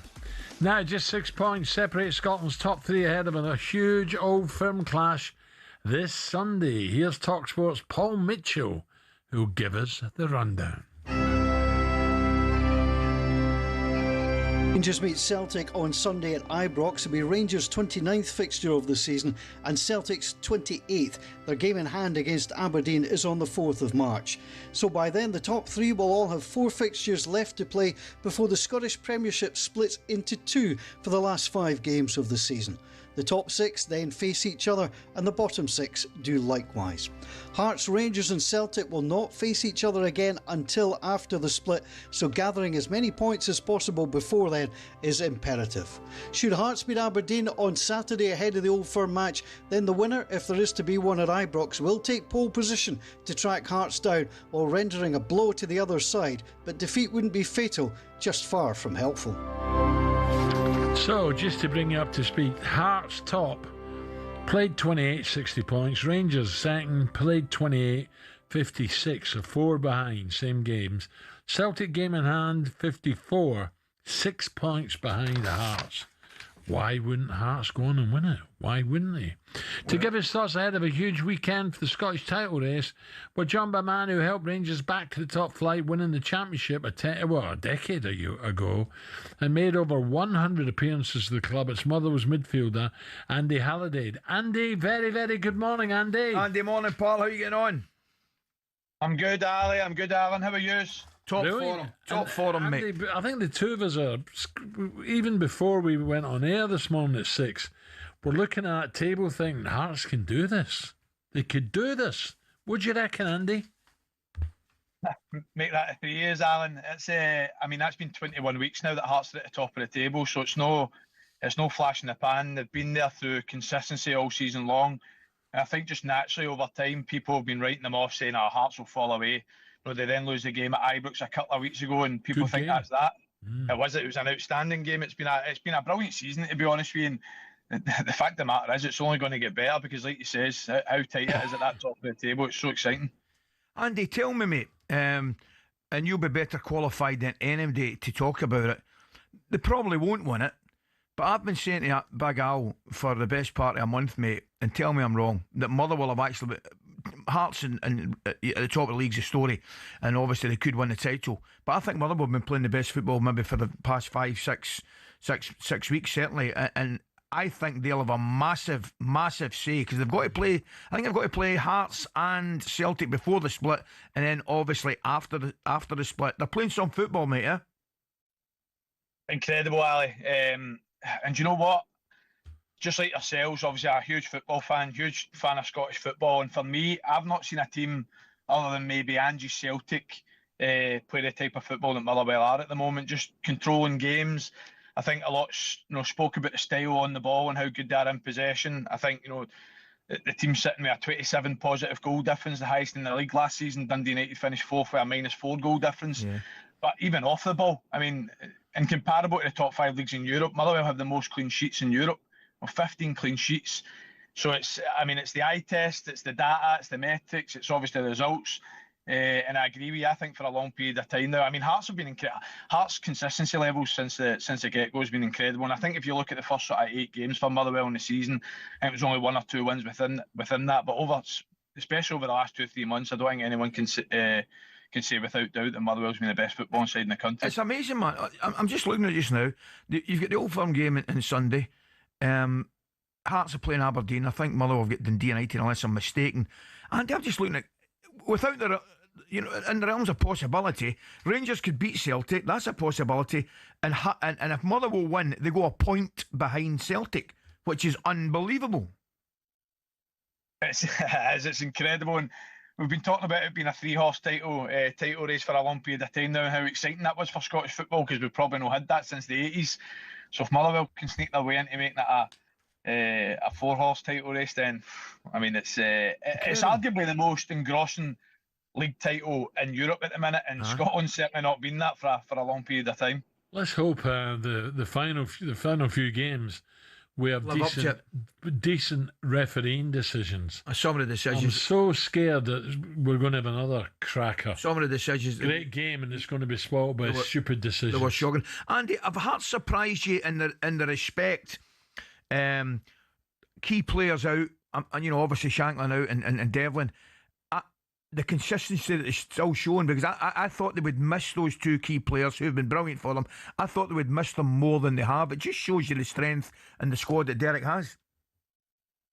I'm the same as you, Ali. Obviously, I think Lawrence Shankland's the best striker in the country. I think he has been for a couple of seasons now. Cammy Devlin was probably in the running for Player of the Year up to the point where he got injured.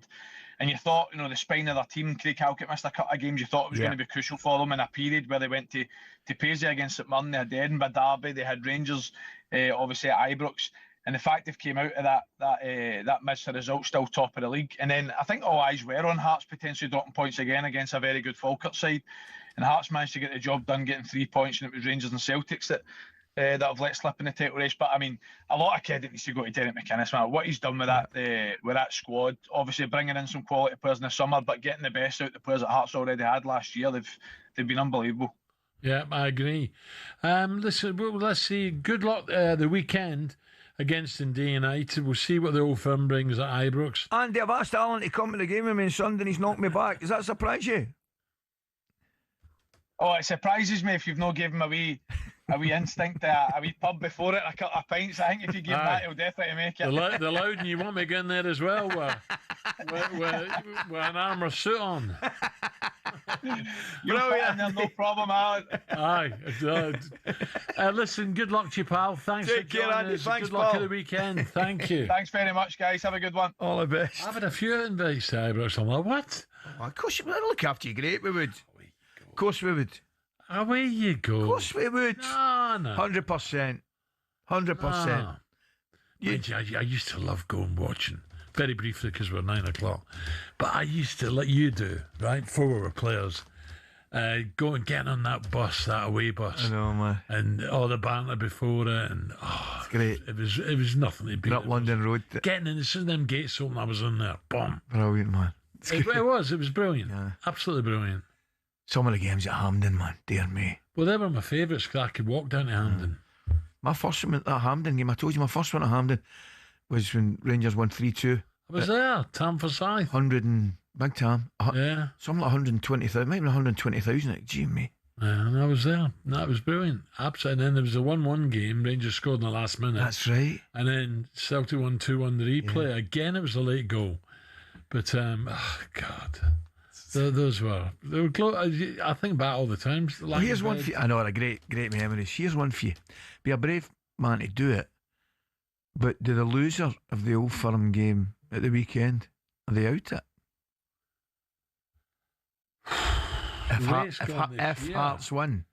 Well, I think if Celtic lose it, they've still got a game in hand to claw their way back in. I think if Rangers lose it, yeah, maybe if Rangers... I think Rangers, if they lose it... I don't know. No, it's great, isn't it?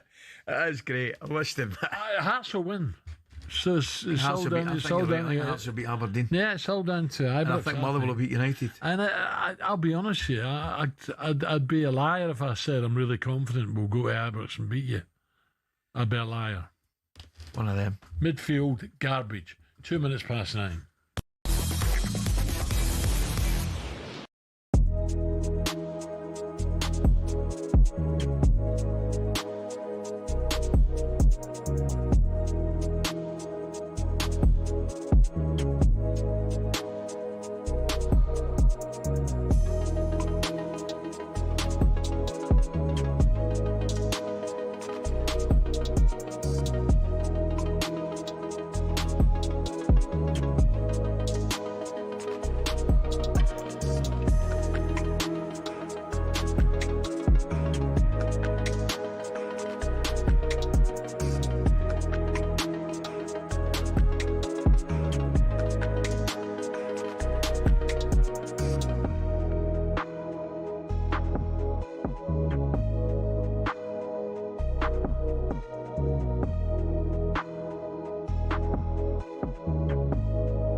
And that's when you can find a way to make decisions, because ultimately you're seeing the best version of Michael Carrick, you're seeing the best version of Man United against what you've seen before. And the previous caller was right.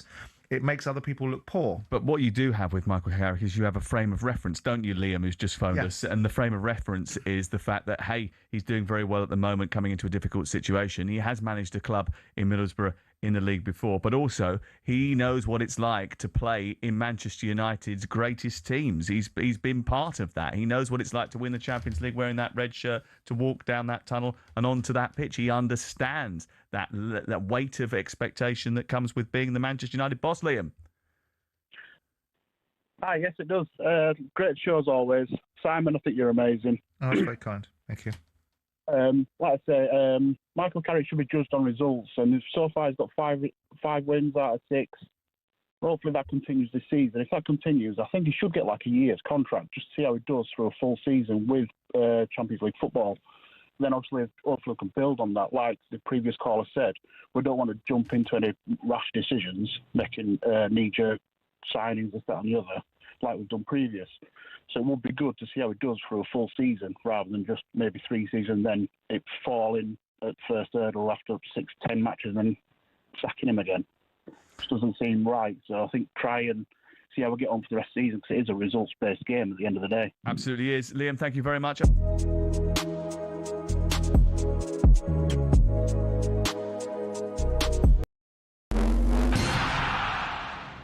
Aguero, Solskjaer, Deeney, Watkins. Sure, you know all about those last-minute goals, but have you heard the one about the on-loan goalkeeper who saved his temporary employers from disappearing out the Football League and into almost certain financial oblivion? Back in 1999, Carlisle United, managed by Nigel Pearson, were fighting to stay in the Football League. Carlisle's finances were precarious with a capital P that season, leading to a scenario where, with 3 games to go, they had to ask the FA to sanction an emergency loan deal to bring in a goalkeeper. Swindon Town's Jimmy Glass arrived at the club. His efforts in his first 2 games earned the Cumbrians 2 draws. Those vital points meant that Carlisle went into their final game of the Division 3 season, now League 2, needing to beat mid-table Plymouth Argyle in front of their own fans and hope their relegation rival Scarborough didn't win against Peterborough at home. The game at the McCain Stadium finished 1-1, and with the same scoreline at Brunton Park deep into injury time, Scarborough's fans invaded the pitch en masse, believing their Football League status was secure, convinced they'd done enough to stay up. However, there'd be one more plot twist. Carlisle won a corner in the dying seconds, and up came Jimmy Glass. In one of those you couldn't make it up moments, Glass scored from a rebounded header and was promptly swamped by teammates and thousands of fans who quite simply couldn't believe what they'd just witnessed. As for Jimmy Glass, he became an overnight celebrity, but he never played for Carlisle again, and his playing career never really kicked on after that defining moment. He took on various jobs outside of football before finding his way back into the sport as player liaison officer at Eddie Howe's Bournemouth, and most recently the general manager at non-league Wimborne.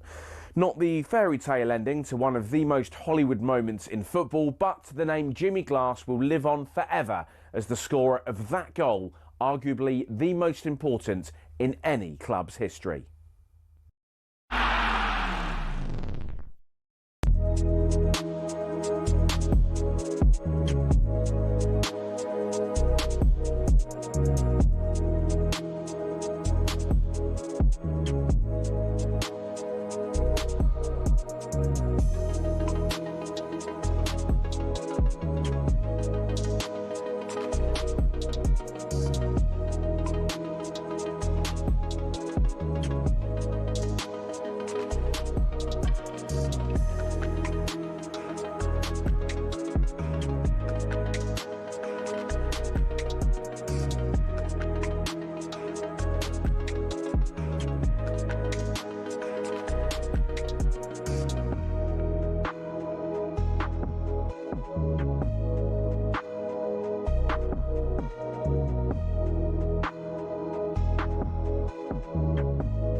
Okay, 9 minutes past 9 o'clock, the final hour coming your way. Ali's with me. Still to come, we're getting more on last night's A-list arrival down in South Wales. Now, though, could this man be bolstering United's ranks in the summer? Back to Gibbs White, he finishes it. It's a perfect goal for Nottingham Forest. It's just the way they like to do it. I'm not being funny. If you want to stay at a football club, you don't sign a 3-year contract nowadays when you're 25 years of age. He knows he's the main man at Forest. It's a big year for all those sort of players. So maybe, in terms of getting on the plane for the World Cup, staying at Forest is not the worst idea in the world. Forest coming forward. It's a chance. It's going to be 3. It's a quite magnificent goal by the best player on the pitch, Morgan Gibbs White. That game of the weekend against Liverpool, I thought they played such a high tempo, Ali. They did make them. First half, they were boom, boom, boom, boom, boom, boom, boom, brilliant. I don't think there was any doubt. I thought they were very unlucky not to get something from the game. Yeah. I thought they played well. Good start, man. But I told you, it didn't surprise me because I was at the game in Istanbul against Fenerbahce, where they were excellent from start to finish. Very comfortable victory. Played really well. Played his strongest team. Anderson in midfield. Vita Pereira, aye. He does a great job for them. He's an excellent player. Great job excellent for player. You know, I thought Singari first half in Turkey, outstanding, absolutely different class. Centre backs are solid, full backs. I mean, you look at the last 2 performances and you struggle to understand where they are and how they got there. But I would suggest, and I think you're going to agree, on the last 2 performances we've seen, they'll be fine. Yeah, I was going to look at their games. Yeah, have you got the last games? Because mine's just difficult. I don't want West Ham to go down. I don't want Tottenham to go down. No, I know. But at the same time, I just feel Forest don't deserve to go down. Do you know what I mean? Yeah, where we go here? I'm looking. Forest are away to Brighton on Sunday. And Brighton have gone offish a wee bit. Yeah, but they can turn it on when they want. I know, but a good result of the weekend. Done at Brentford, wasn't it? A great result of the weekend. Listen, the bottom line is they're all capable of beating each other. Yeah.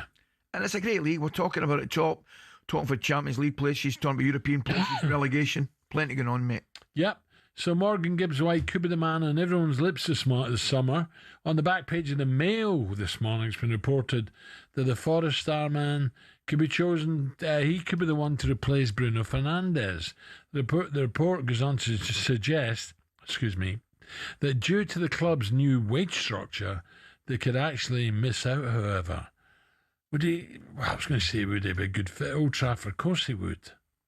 See, the one thing that United have done recently that they hadn't done beforehand, they're signing players that can handle playing at Manchester United. I know I keep going on about it, but you know better than me.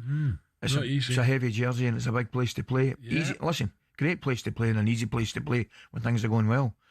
Right, but that's a different, it's a different question when things aren't going well. And I look at the boys they've signed. Šeško to a lesser degree, but he's coming good. Pleased for him. So am I. So am I. There's another one that's not going to make it. Yeah, I keep going on about his finish at West Ham, Alan. It was a genius finish. It really was. It was a brilliant finish where he clipped it round the corner, stuck it in the top corner. It was a brilliant finish.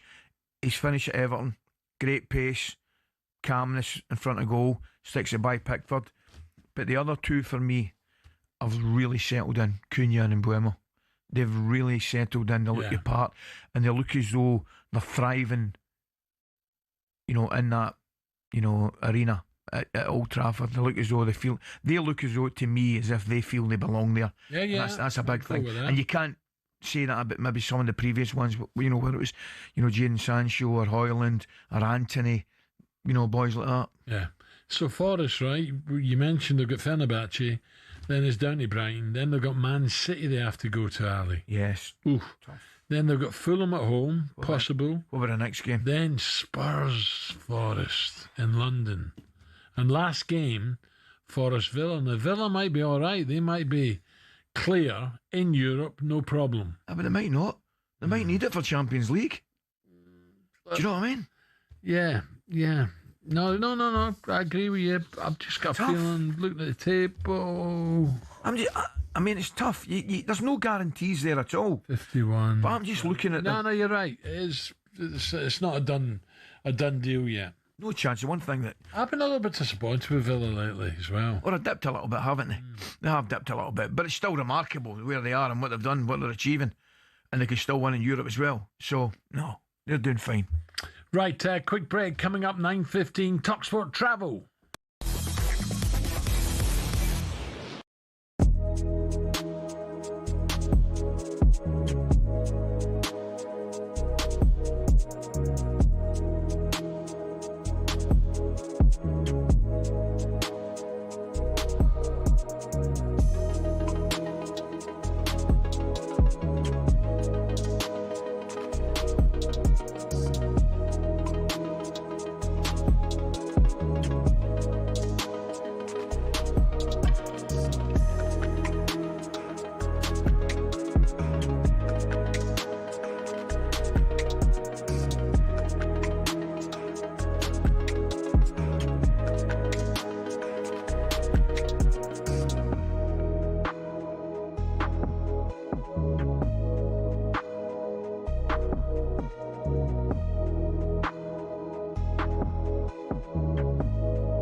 Greg, a very good morning to you. Good morning, Greg.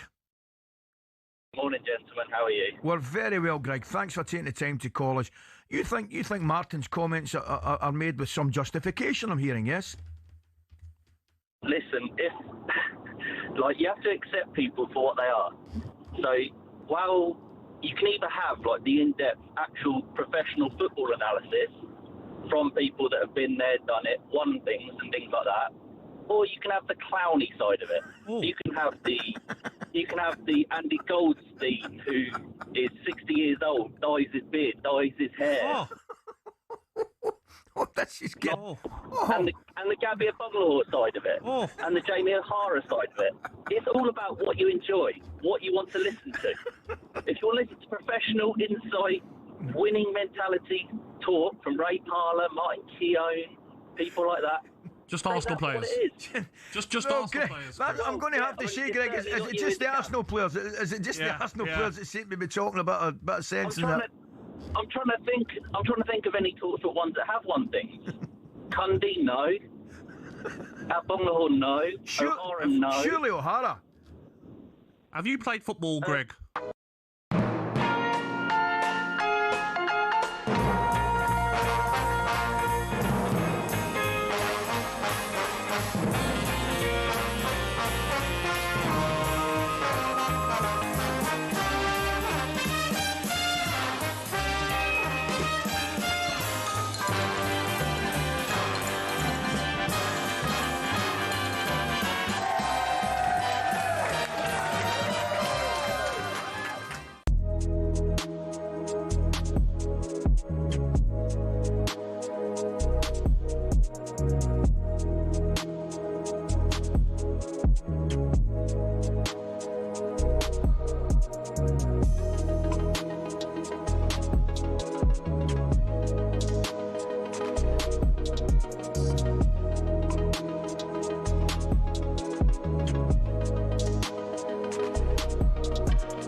When the pimp's in the crib, ma, drop it like it's hot. Drop it like it's hot. Drop it like it's hot. When the pigs try to get at you, park it like it's hot. Park it like it's hot. Park it like it's hot. And if a get an attitude, pop it like it's hot. Pop it like it's hot. Pop it like it's hot. I got the rollie on my arm and I'm pouring Sean down and I'm full of bets, cause I got it going on.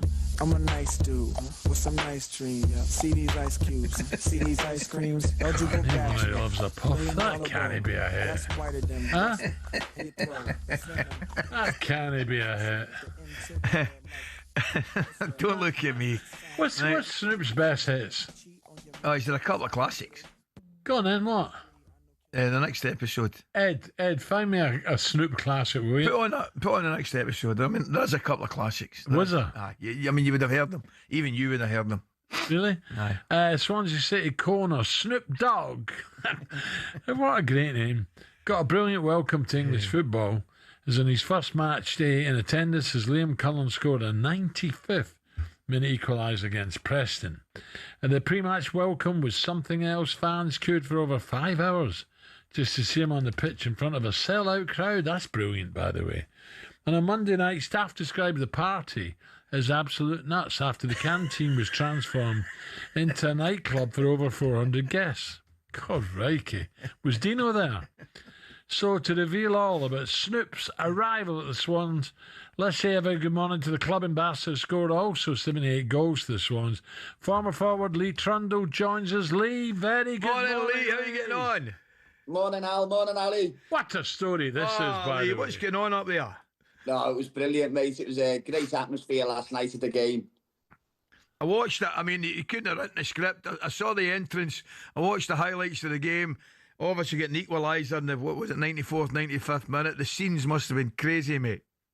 Yeah, it was unbelievable. Even like the start of the game as well. You know, he come out on the pitch and he put towels on all of the seats as well for the fans to wave around the heads. That's something that they do in America. So all the fans was right into it. And the atmosphere before the game, it reminded me of like the playoff semi-final against Nottingham Forest when we got to Wembley and ended up in the Premier League. You know, it was a unbelievable, the atmosphere, and everyone got involved. And you know, it's great to see someone like Snoop as a worldwide star, and to have him at our stadium. You know, the fans were really excited. I mean, it's going to say to you, all kidding aside, I've been to Wrexham a couple of times.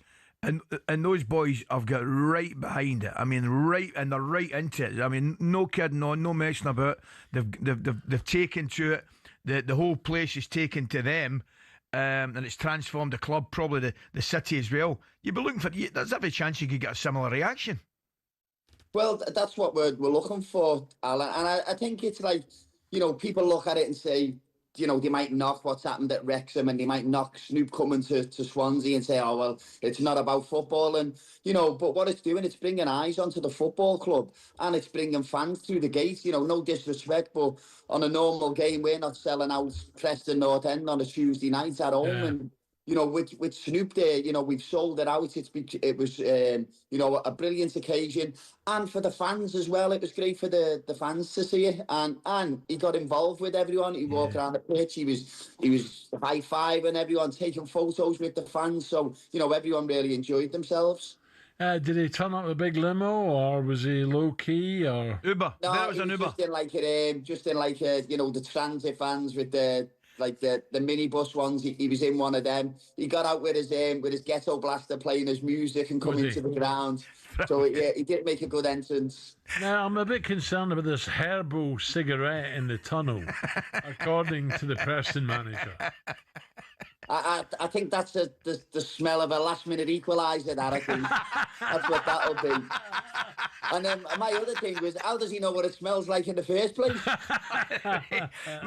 Lee, I'm going to say, suspicions were aroused when the goal scorer jumped 411 feet in the air to score a header, by the way. In all seriousness, mate, it's a brilliant story, and I think the more the merrier. I think the whole thing takes off, it'll be magic. Tell us a little bit about the party as well, because that's a great story. I think I'm led to believe he turned the canteen into a kind of nightclub set up, and there was 400 guests, and it must have been some crack. Yeah, so if you see where the party was, it was over at AU Vodka headquarters. So it is built to hold these type of parties as well. It wasn't just a little canteen. The space that they've got there is for artists to perform in. But it was brilliant what they done. You know, they had DJs on before them, then Snoop come on. And it was great for us being part of the club. Got invited backstage with him, and then we seen him afterwards and had a little chat. So it was great, and there's been a massive buzz around the city since he's come. I think everyone enjoyed it, and I think he really enjoyed it himself. The pictures that we're showing now is I showed him round the stadium, give him a little tour, which is something that I thought I'd never do. Taking Snoop Dogg on a tour. What about you got to have a word with that Cyril the Swan. Beta, he's trying to get in every picture. Oh, Cyril's always everywhere. He'll be in every picture, Cyril. He'll never be too far away from the camera. Oh, fabulous. It's magic. Listen, mate, would the playoffs be a possibility, do you think, or is that just a little bit too much? You know what the championship's like, Ali. You string a few wins together and you pop yourself right up there. And, in previous seasons, we've probably started our run a little bit too late and needed another 3 games.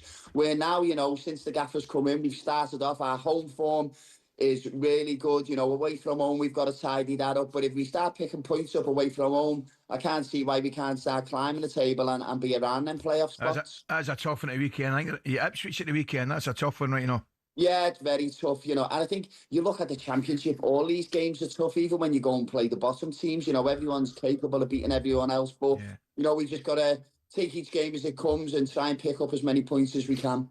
Brilliant. Listen, Lee. Some story, Lee. It's fabulous. I'm crying out for M&M to buy the Rangers, Lee. That's what I'm after.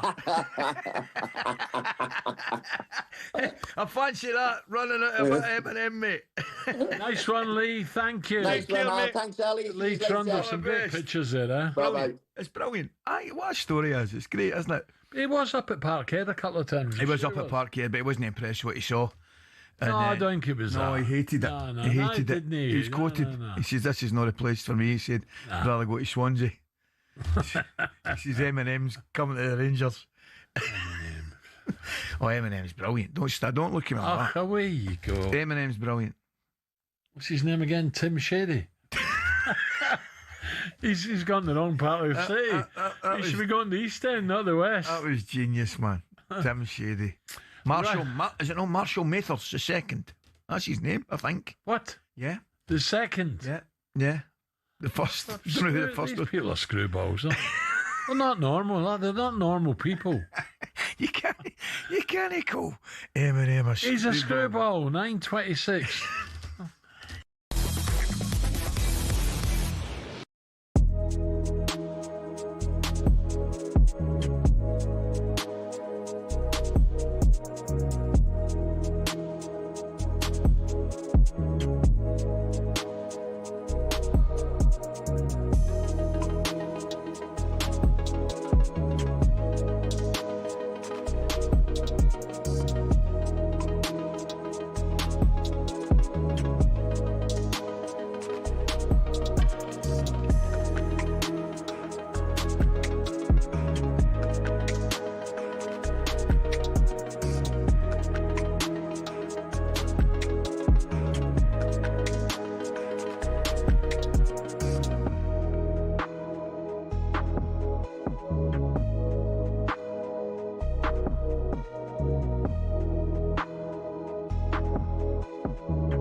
Boxing greats Manny Pacquiao and Floyd Mayweather Jr. have agreed a professional rematch in September, 11 years after a fight that came 5 years too late. Does Floyd's unbeaten record and the professional status of the bout add any intrigue to this at all?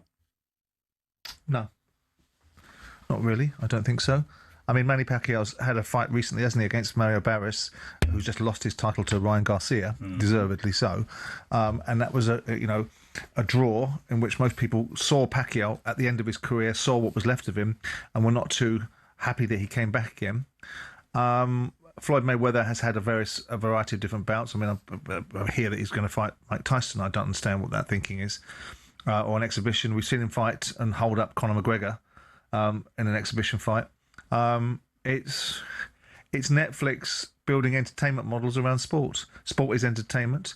It crosses over. Netflix have got a proven model of success that ultimately they invest some money into these sort of things, whether it's Jake Paul versus Mike Tyson or Jake Paul versus Anthony Joshua. They'll look at their lifetime value of their average subscriber, not every subscriber, but their average subscriber, and then they multiply it by the amount of subscribers they think they're going to get as new ones. and they make a commercial decision. Well, that's interesting, isn't it? Because everything that they've done so far is massive, and this obviously will be a talking point. I mean, Anthony Joshua's knockout victory over Jake Paul in December wasn't something that the boxing fraternity wanted, but it appears to be that they understand what people want, what the rest of the community wants.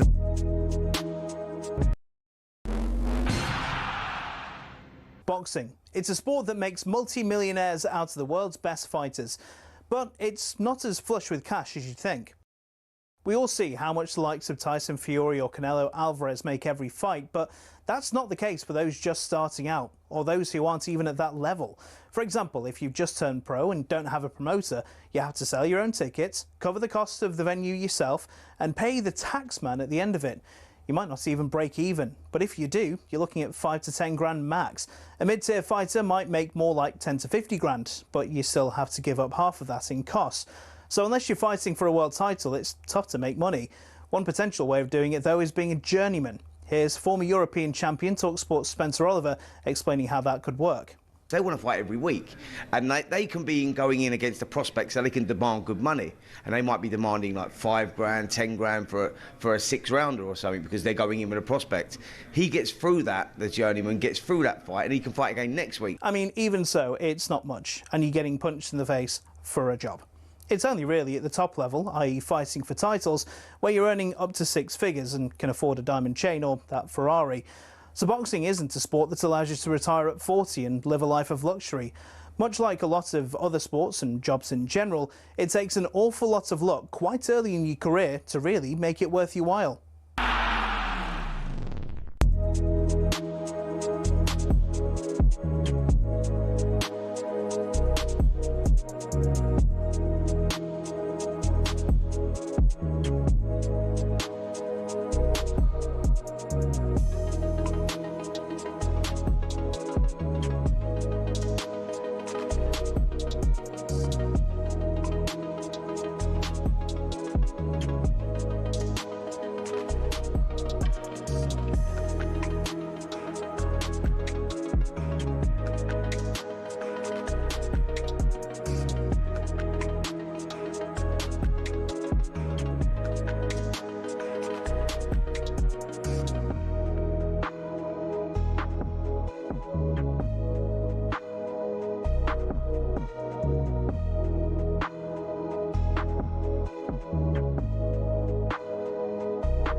Colonel Parker. You and Colonel Sanders managing Elvis. No wonder he put the weight on the end. I got battered for that. Oh, that was funny. Right, what we got? Come on. talkSPORT Breakfast with Ali and Arnold Clark with over 20,000 used cars online to choose from. They have the car for you. By the way, we're not touching the rugby. Scotland, oh dear, they left it late, didn't they? Great result, though. I tell you, I just thought, Finn Russell, man. Oh, he's done it again. That kick, magnificent. Genius. Yeah. Well, think about it. Right, the kick, but also he's run for one of the tries in the first half and then his own try, and then the kick for the wee man. Yeah, brilliant. Wasn't it great? But to be fair to Wales, a lot better. Well, I mean, the first half in particular, they're probably a little bit unlucky. They'll be disappointed they switched off, but I was pleased to see Wales. You want to see Wales. I don't know a lot about rugby, but I thought we let them play. Oh, don't talk a lot of nonsense. They played well, man. What? I thought Wales played really well. Guess up. Mind you, what about England? You're a wee bit worried about them. He's smiling as he says it. No, I'm about. They got battered, didn't Ireland battered them. But England, how can England go 12 games on a 12-game winning run and then play like they have the last couple of games against Scotland? Well, Ireland getting about them, didn't they? Yeah. Just didn't let them settle. We play France next. Oh, I know. That's at Murrayfield. They just look a different level, I've got to say. They've been terrific. Do you know what? I'm glad you brought this up, right? Yeah, okay. Because the one thing with the Six Nations is I love the anthems. Yes. The Sky, do us a favour. The coverage is murder when it comes to anthems. You're missing the start of them. The Frenchman's a belter, isn't it? Oh, and the Welsh one. But they're missing it. Ours is good. And the singers are way ahead of the players. We don't need singers, do we?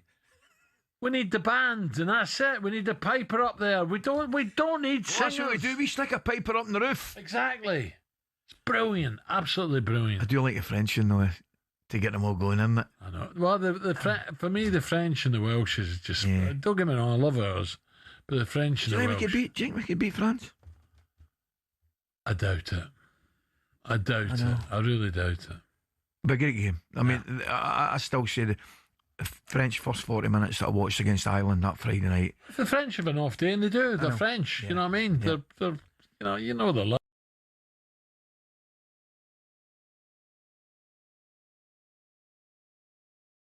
The French. That was Salzburg French, not Salzburg. Was it right on the border there? And I moved. No, what was that again? What do you call it? What do you call it? Alsace. The Swiss border, German. No, German French border. Yeah. Come on, Alan. Where Wenger's from? Strasbourg. Yeah, that was my Strasbourg French. That was good. A bit of German, bit of French. It's good. I've been needing a wee bit of work, but it was all right. Alan, move on. Remember, a massive night in the Champions League. talkSPORT brings you live commentary of Real Madrid and Benfica. The second leg of that heated tie. Woo, Madrid won up from the first leg. And World Cup winner Juan Mata joins us live in the show tomorrow. There you go. Better tell Gabby who he is. Now, Chelsea legend John Terry has admitted he was frustrated not being called up to Chelsea's coaching staff after Maresca's sacking. The former captain works with the Blues under 80s and 21s and had the following to say in the matter. For me, being in the building and part of the 21s group recently when they took the Man City game, I didn't get the call or I didn't get included in that. Callum McFarlane took the team, did really well and got a result out of the game. I feel like I should have been part of that. Clearly, the ownership, sporting directors, whoever makes the decision, go no, not to include me for whatever reason. I really don't know. I thought John was great when he came up when the boys in the sports bar were talking about who's brilliant. Centre back and John came out and give us brilliant. But I understand his frustration. Why wouldn't you? A legend of the club. You look what he's done. Look at his record, the games he's played. Magnificent. Why wouldn't they give him a chance? Agreed. And I think John, in his position, would have been well within his rights to pick up a phone and ask somebody. No? I'm not saying he completely deserves or warrants an explanation, but I just think what he's achieved at the club, his feelings for the club, his love for the club, you know, I get it doesn't guarantee you a coaching position or anything like that, but I think he's probably in a position where he's earned the right to pick up a phone to somebody and say, look, I wouldn't mind. He's already part of the... He's in the building. I mean. That's why I think it's a stronger case. It's these new owners, isn't it? There's probably an element of that, yeah. There's probably an element of that. But the first thing, the one thing I'll say about the new owners at Rangers, for example, I've sat down with a lot of people that know about Rangers. And as I say, they've given themselves every opportunity to try and find out about the club, what makes the club tick, you know, what the history of the club, where the people think the club should be, how they're going to get there, all that kind of stuff.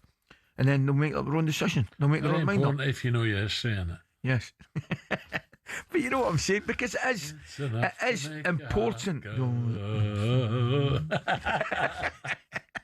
It's important for football fans that their club. They've got to look back into keep a bit of tradition and move. Of course, move forward. Absolutely, but you've got to keep a bit of tradition. You've got to bring your own kids through it and things like that. And Chelsea fans will be forever grateful for. So what are they saying up the road then? Are the Rangers fans baying for blood at the weekend? No, it was kind of mixed, you know. Oh, the forthcoming weekend. Well, the Old Firm game. Well, that's an old, you know an Old Firm game as well as I do. I mean, it's going to be some atmosphere. It's going to be some game. Twice in 2 weeks, you know, because we've got in the cup as well. Remember? Where's that? Ibrox.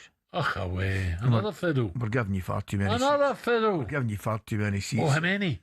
I think you're getting the full Brunelon Road. Oh. So it'll probably be empty by 20 minutes to go, right enough. But you'll get. Mind you, were out singing you were what, 3,000? I tell you, the atmosphere every weekend's going to be unbelievable, isn't it? The fraud's here. I don't think he is. I think he must be away. Is he? Oh, he must be. He'd be on, wouldn't he? He's two Old Firm games coming up. Mind you, I'm not sure he goes to Ibrox, is he? No, a bit like you. No, I used to. Mortimer was his pal, wasn't he? But I don't think he goes to Ibrox now. I tell you right now, I told you before, you'd get a great welcome. Aye. You would. You and I could go for a beer before it. I think you would. How many pies you think would hit me? At least a dozen for me. It's going to be great though. And do you know something? We're talking about it. The boys were talking about it. We're going to go right. Because, do you know something? I don't think I could watch it at home. That's what. Why? Does Reviv get involved? Oh yeah, on the couch. Aye. Does she? She's in the front row of the governor on the couch. I'm getting worse. Are you getting worse watching it?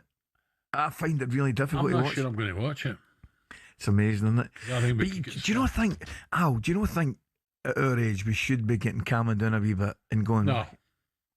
That's what keeps you going. I remember you saying something to me and it resonates with me so much, right? When you go to watch the Old Firm games, right? You do, when Celtic are putting a cross into your box, there's a sick feeling in your stomach, isn't there? There is. I remember you saying that to me. Every time you got a set piece at Hampden, that we get Tommy McLean. And he put it on Big Derek's head. Oh. He'd put it on Big Derek's head. Shocking. Oh, no. I did. I had the pit of my stomach. It's amazing, though, isn't it? You do get that feeling, don't you? Even after all these years. What are you thinking weekend? You've got Rangers slight favourites. I know you can't admit it, but I'm watching a Hearts game. They'll beat Aberdeen. I might have a bet on Hearts. They'll beat Aberdeen. We'll never ask Steve-O. We should ask Steve-O, because remember last week he was on, before the weekend's games, Celtic were even money favourites. Hearts Hearts were outsiders. Oh yeah, they were. Rangers were 2-1, and I think Hearts were 11-4 or something. They'll not be 11-4 now. I think if you're a betting man, you back Hearts. Wait, I tell you a great story. Go on. So I came in for Istanbul, and I flew into Edinburgh. And I was waiting to get picked up to go back home. I thought, I'll nip in for a quick pint. So I nipped into the pub at Haymarket. I was going to train home, actually. I'm lying. I was going to train home for Haymarket. So I'll nip into the pub there for a quick pint. So I've nipped in, and there's 4 old boys sitting there. Brilliant. One of them comes up, two Hearts supporters, I think. Do you know something? It might have been a Celtic, a Rangers and the Hearts, right? And the Hearts fans up right away, we think Blackmore cracking away, right? And there was one of the boys not saying an awful lot. Right? And I said, "You've not got an awful lot to say for yourself." He went, "I'm the token Hibs supporter, right?" He says, "I want anybody to win it except Hearts." Honestly, you know how I'm saying the vast majority of the public out there that don't support Rangers and Celtic would want Hearts to win it. Yeah. You forget. Hibs fan, you forget Hibs don't. You know, it's the last team they want to win it, the Hibs. You know, I hardly know Edinburgh at all. Hardly know. Good city, man. I probably know Leith more. Yeah. Oh, Alan. And Tom's Kitchen. Aye. See the changes in Leith. There probably hasn't been a transformation in an area, in a city, in the United Kingdom quite like Leith and Edinburgh. It's fantastic now. The shops and bars and restaurants and all that kind of stuff. It's lovely. It really is lovely. Always remember, I'll be very brief because we've got to break. Always remember going down to Leith, and we got invited through the Marbella Club Spain down to the boat in Leith. Yeah. It's called The World, where you buy a cabin and you sail around the world. Yeah. That's your home. right? So you don't pay tax. The guy says, let me show you, it's magnificent. And it was unbelievable. I mean, tremendous. Stunning, right? Anyway, we were in, and it was at Parry. We must have been doing a gig or a game or something. And he tried to give it the big one. Oh, yeah, very nice. And Britannia was there, the yacht was there. It was tiny compared to this thing. This was massive, right? And always, we're getting the drinks, and there was an American guy that had a big cigar on. Right? And the guy from the Marbella Club, he says, let's get some nice wine. Parry snatches the menu off them. He says, I'll do this. I know my wine. And he orders up, and the waiter comes over, and he orders up. And the waiter's laughing his head off, walks away. He said, what's he laughing at? I said, I don't know. I said, don't worry. There's a couple of nice ones coming. The waiter come back about 10 minutes later with 2 cigars. What a plonker. I need to tell you, what right? I used to play with the old boys at Giffnock, right? And we used to play in a grass pitch when it was raining. Where? Over at Giffnock. All right. After I stopped playing. So we're playing in the Red Ash. So Giffnock Juniors. Giffnock North, the old boys, right? So I'm playing in the Red Ash over at Giffnock. We're playing away, and I look up, I go, oh no, I can't believe it, surely not. There was 3 Hibs supporters buses coming. Excuse me, it was the League Cup final at Hampden. You've told me. And they were playing Livingston or something like that, whoever it was, right? And I've gone, oh no, please, just don't let them see me. Please don't let them see me. So they're stopping off for a couple of pints and a pie before they go to Hampden, right? So I don't need to tell you. I've just about got away with it. And somebody came off last bus, clocks me playing in the middle of the park for the over 40s, right? So I don't need to tell you. They all go in and get their pints, and they come out and they stand, and there's about 40 or 50 of them, right? I swear to God now, hilarious, man. Every time I get the ball, right, they started singing the theme tune to Question of Sport.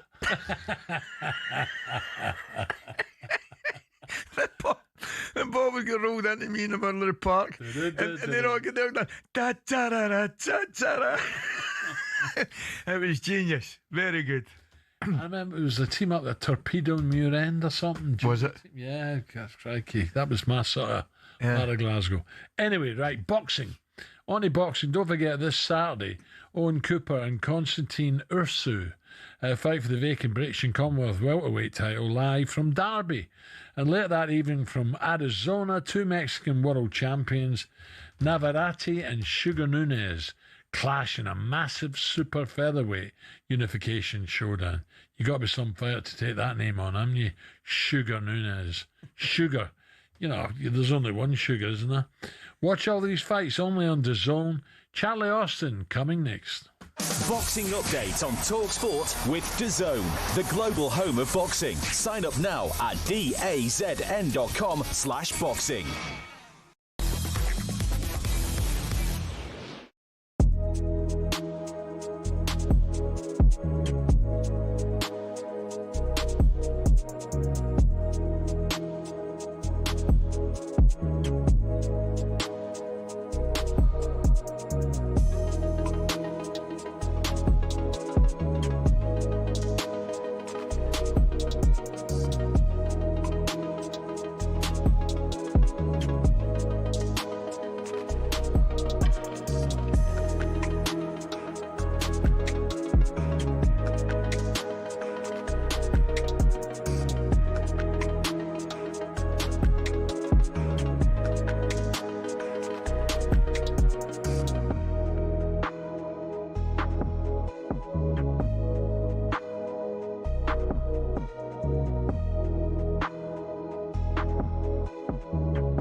Who we are, mate. Oh, God, just get on with it. Has anyone seen Tottenham Hotspur? Can you hear me, Spurs? You must have one hell of a whooping, Jamie. You are the Europa League champions. Eagle ball, Eagle ball, Eagle ball. Can you hear me, Eagle ball? You must have one hell of a beating, Beyonce. Chicken. Thomas the Frank engine. You must have one hell of a whooping, the big cock. Skywalk, Beavertown Brewery, the SA signing. Has anyone seen the SA signing? Anyone say yes? Morgan Gibbs White signing. Can you hear me, Morgan with Gibbs White signing? You almost went a hell of a meeting the Williams signing. Don't do me a favour. The referee's headset. Big Ange. AJ Tracy. Big Ange. AJ Tracy. The Seven Sisters Railway Line. Adele. Alan Sugar. Spider-Man. To dare is to do. To dare is to do. Can you hear me? To dare is to. You almost went a hell of a meeting. To dare is to Tudor. Spurs, you almost took one hell of a whooping. Whooping. Whooping. Whooping. Whooping. Whooping. Whooping. Is who we are, mate? It's just who we are, mate. Oh, dearie me. What a terrible day to be Jamie O'Hara, eh? Spurs battered yet again by Arsenal. Another weak performance. Whooping. Hey, Richie, Eze come back to haunt Spurs yet again. He only plays against us. Don't play against anyone else.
Win a trip to Cheltenham, Alan Brazil style, on talkSPORT.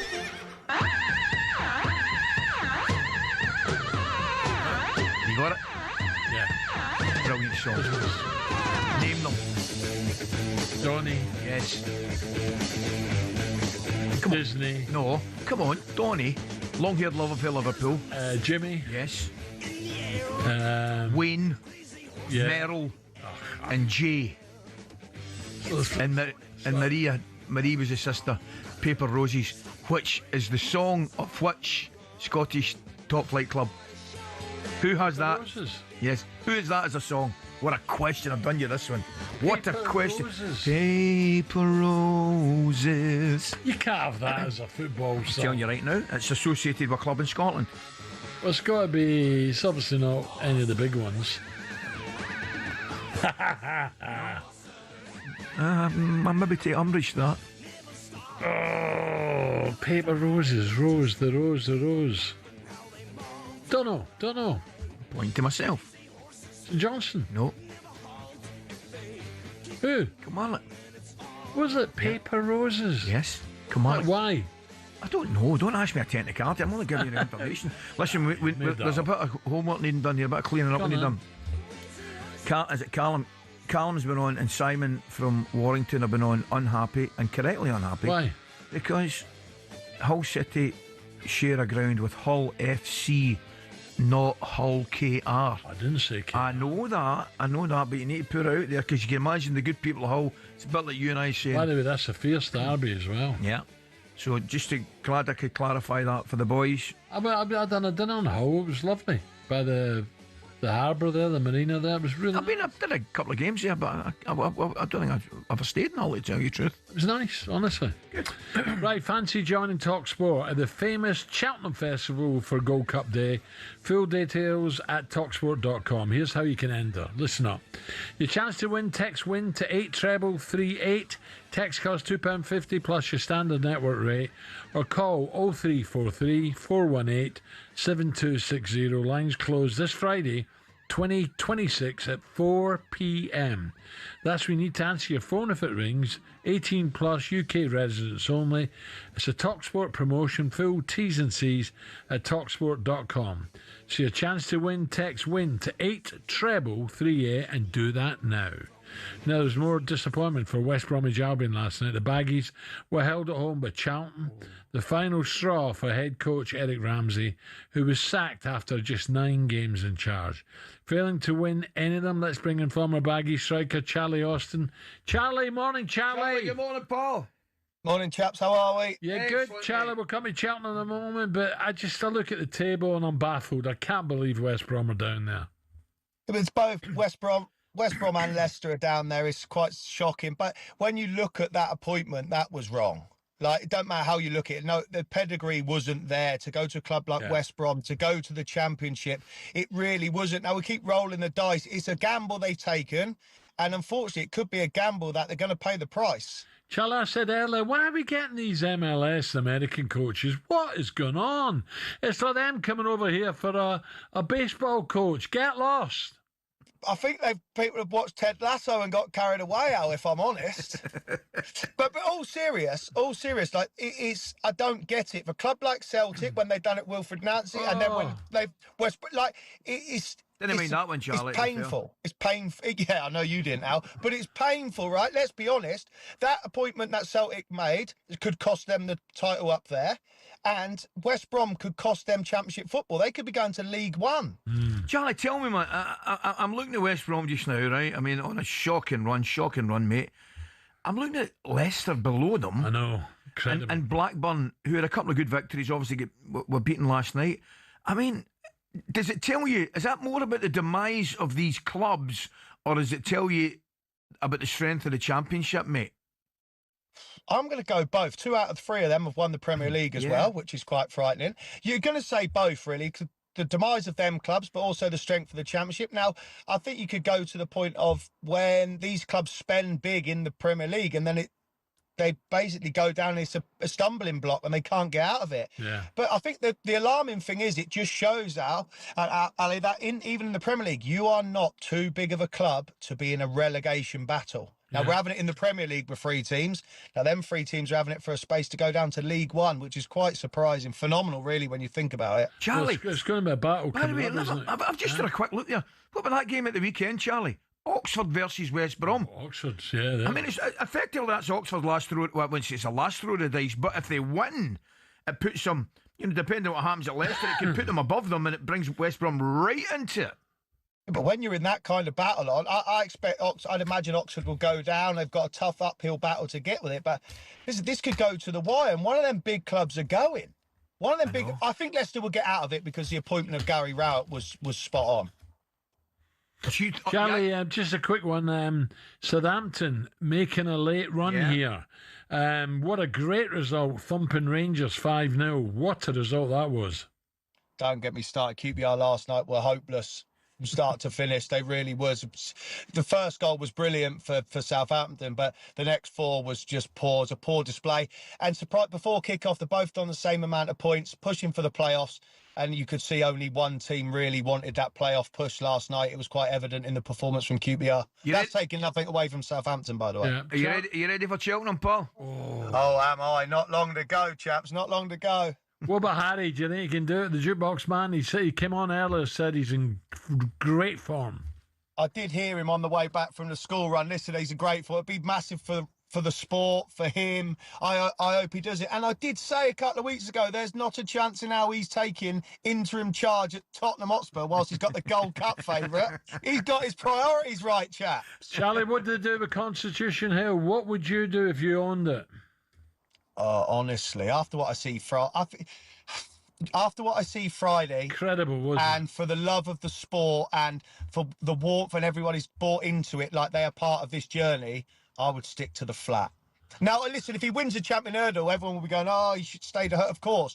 But just on that glimmer of if he doesn't and something happens, I would stick to the flat. I'm with you, Charlie. I'm with you. I'm not sure I am, but Charlie, we'll see you at Cheltenham, mate. Brilliant, Charlie. Cheers, buddy. Ta.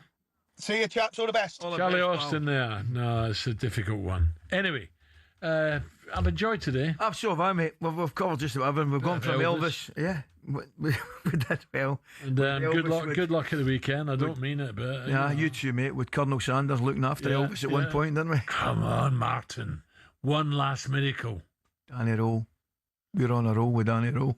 It's as simple as that.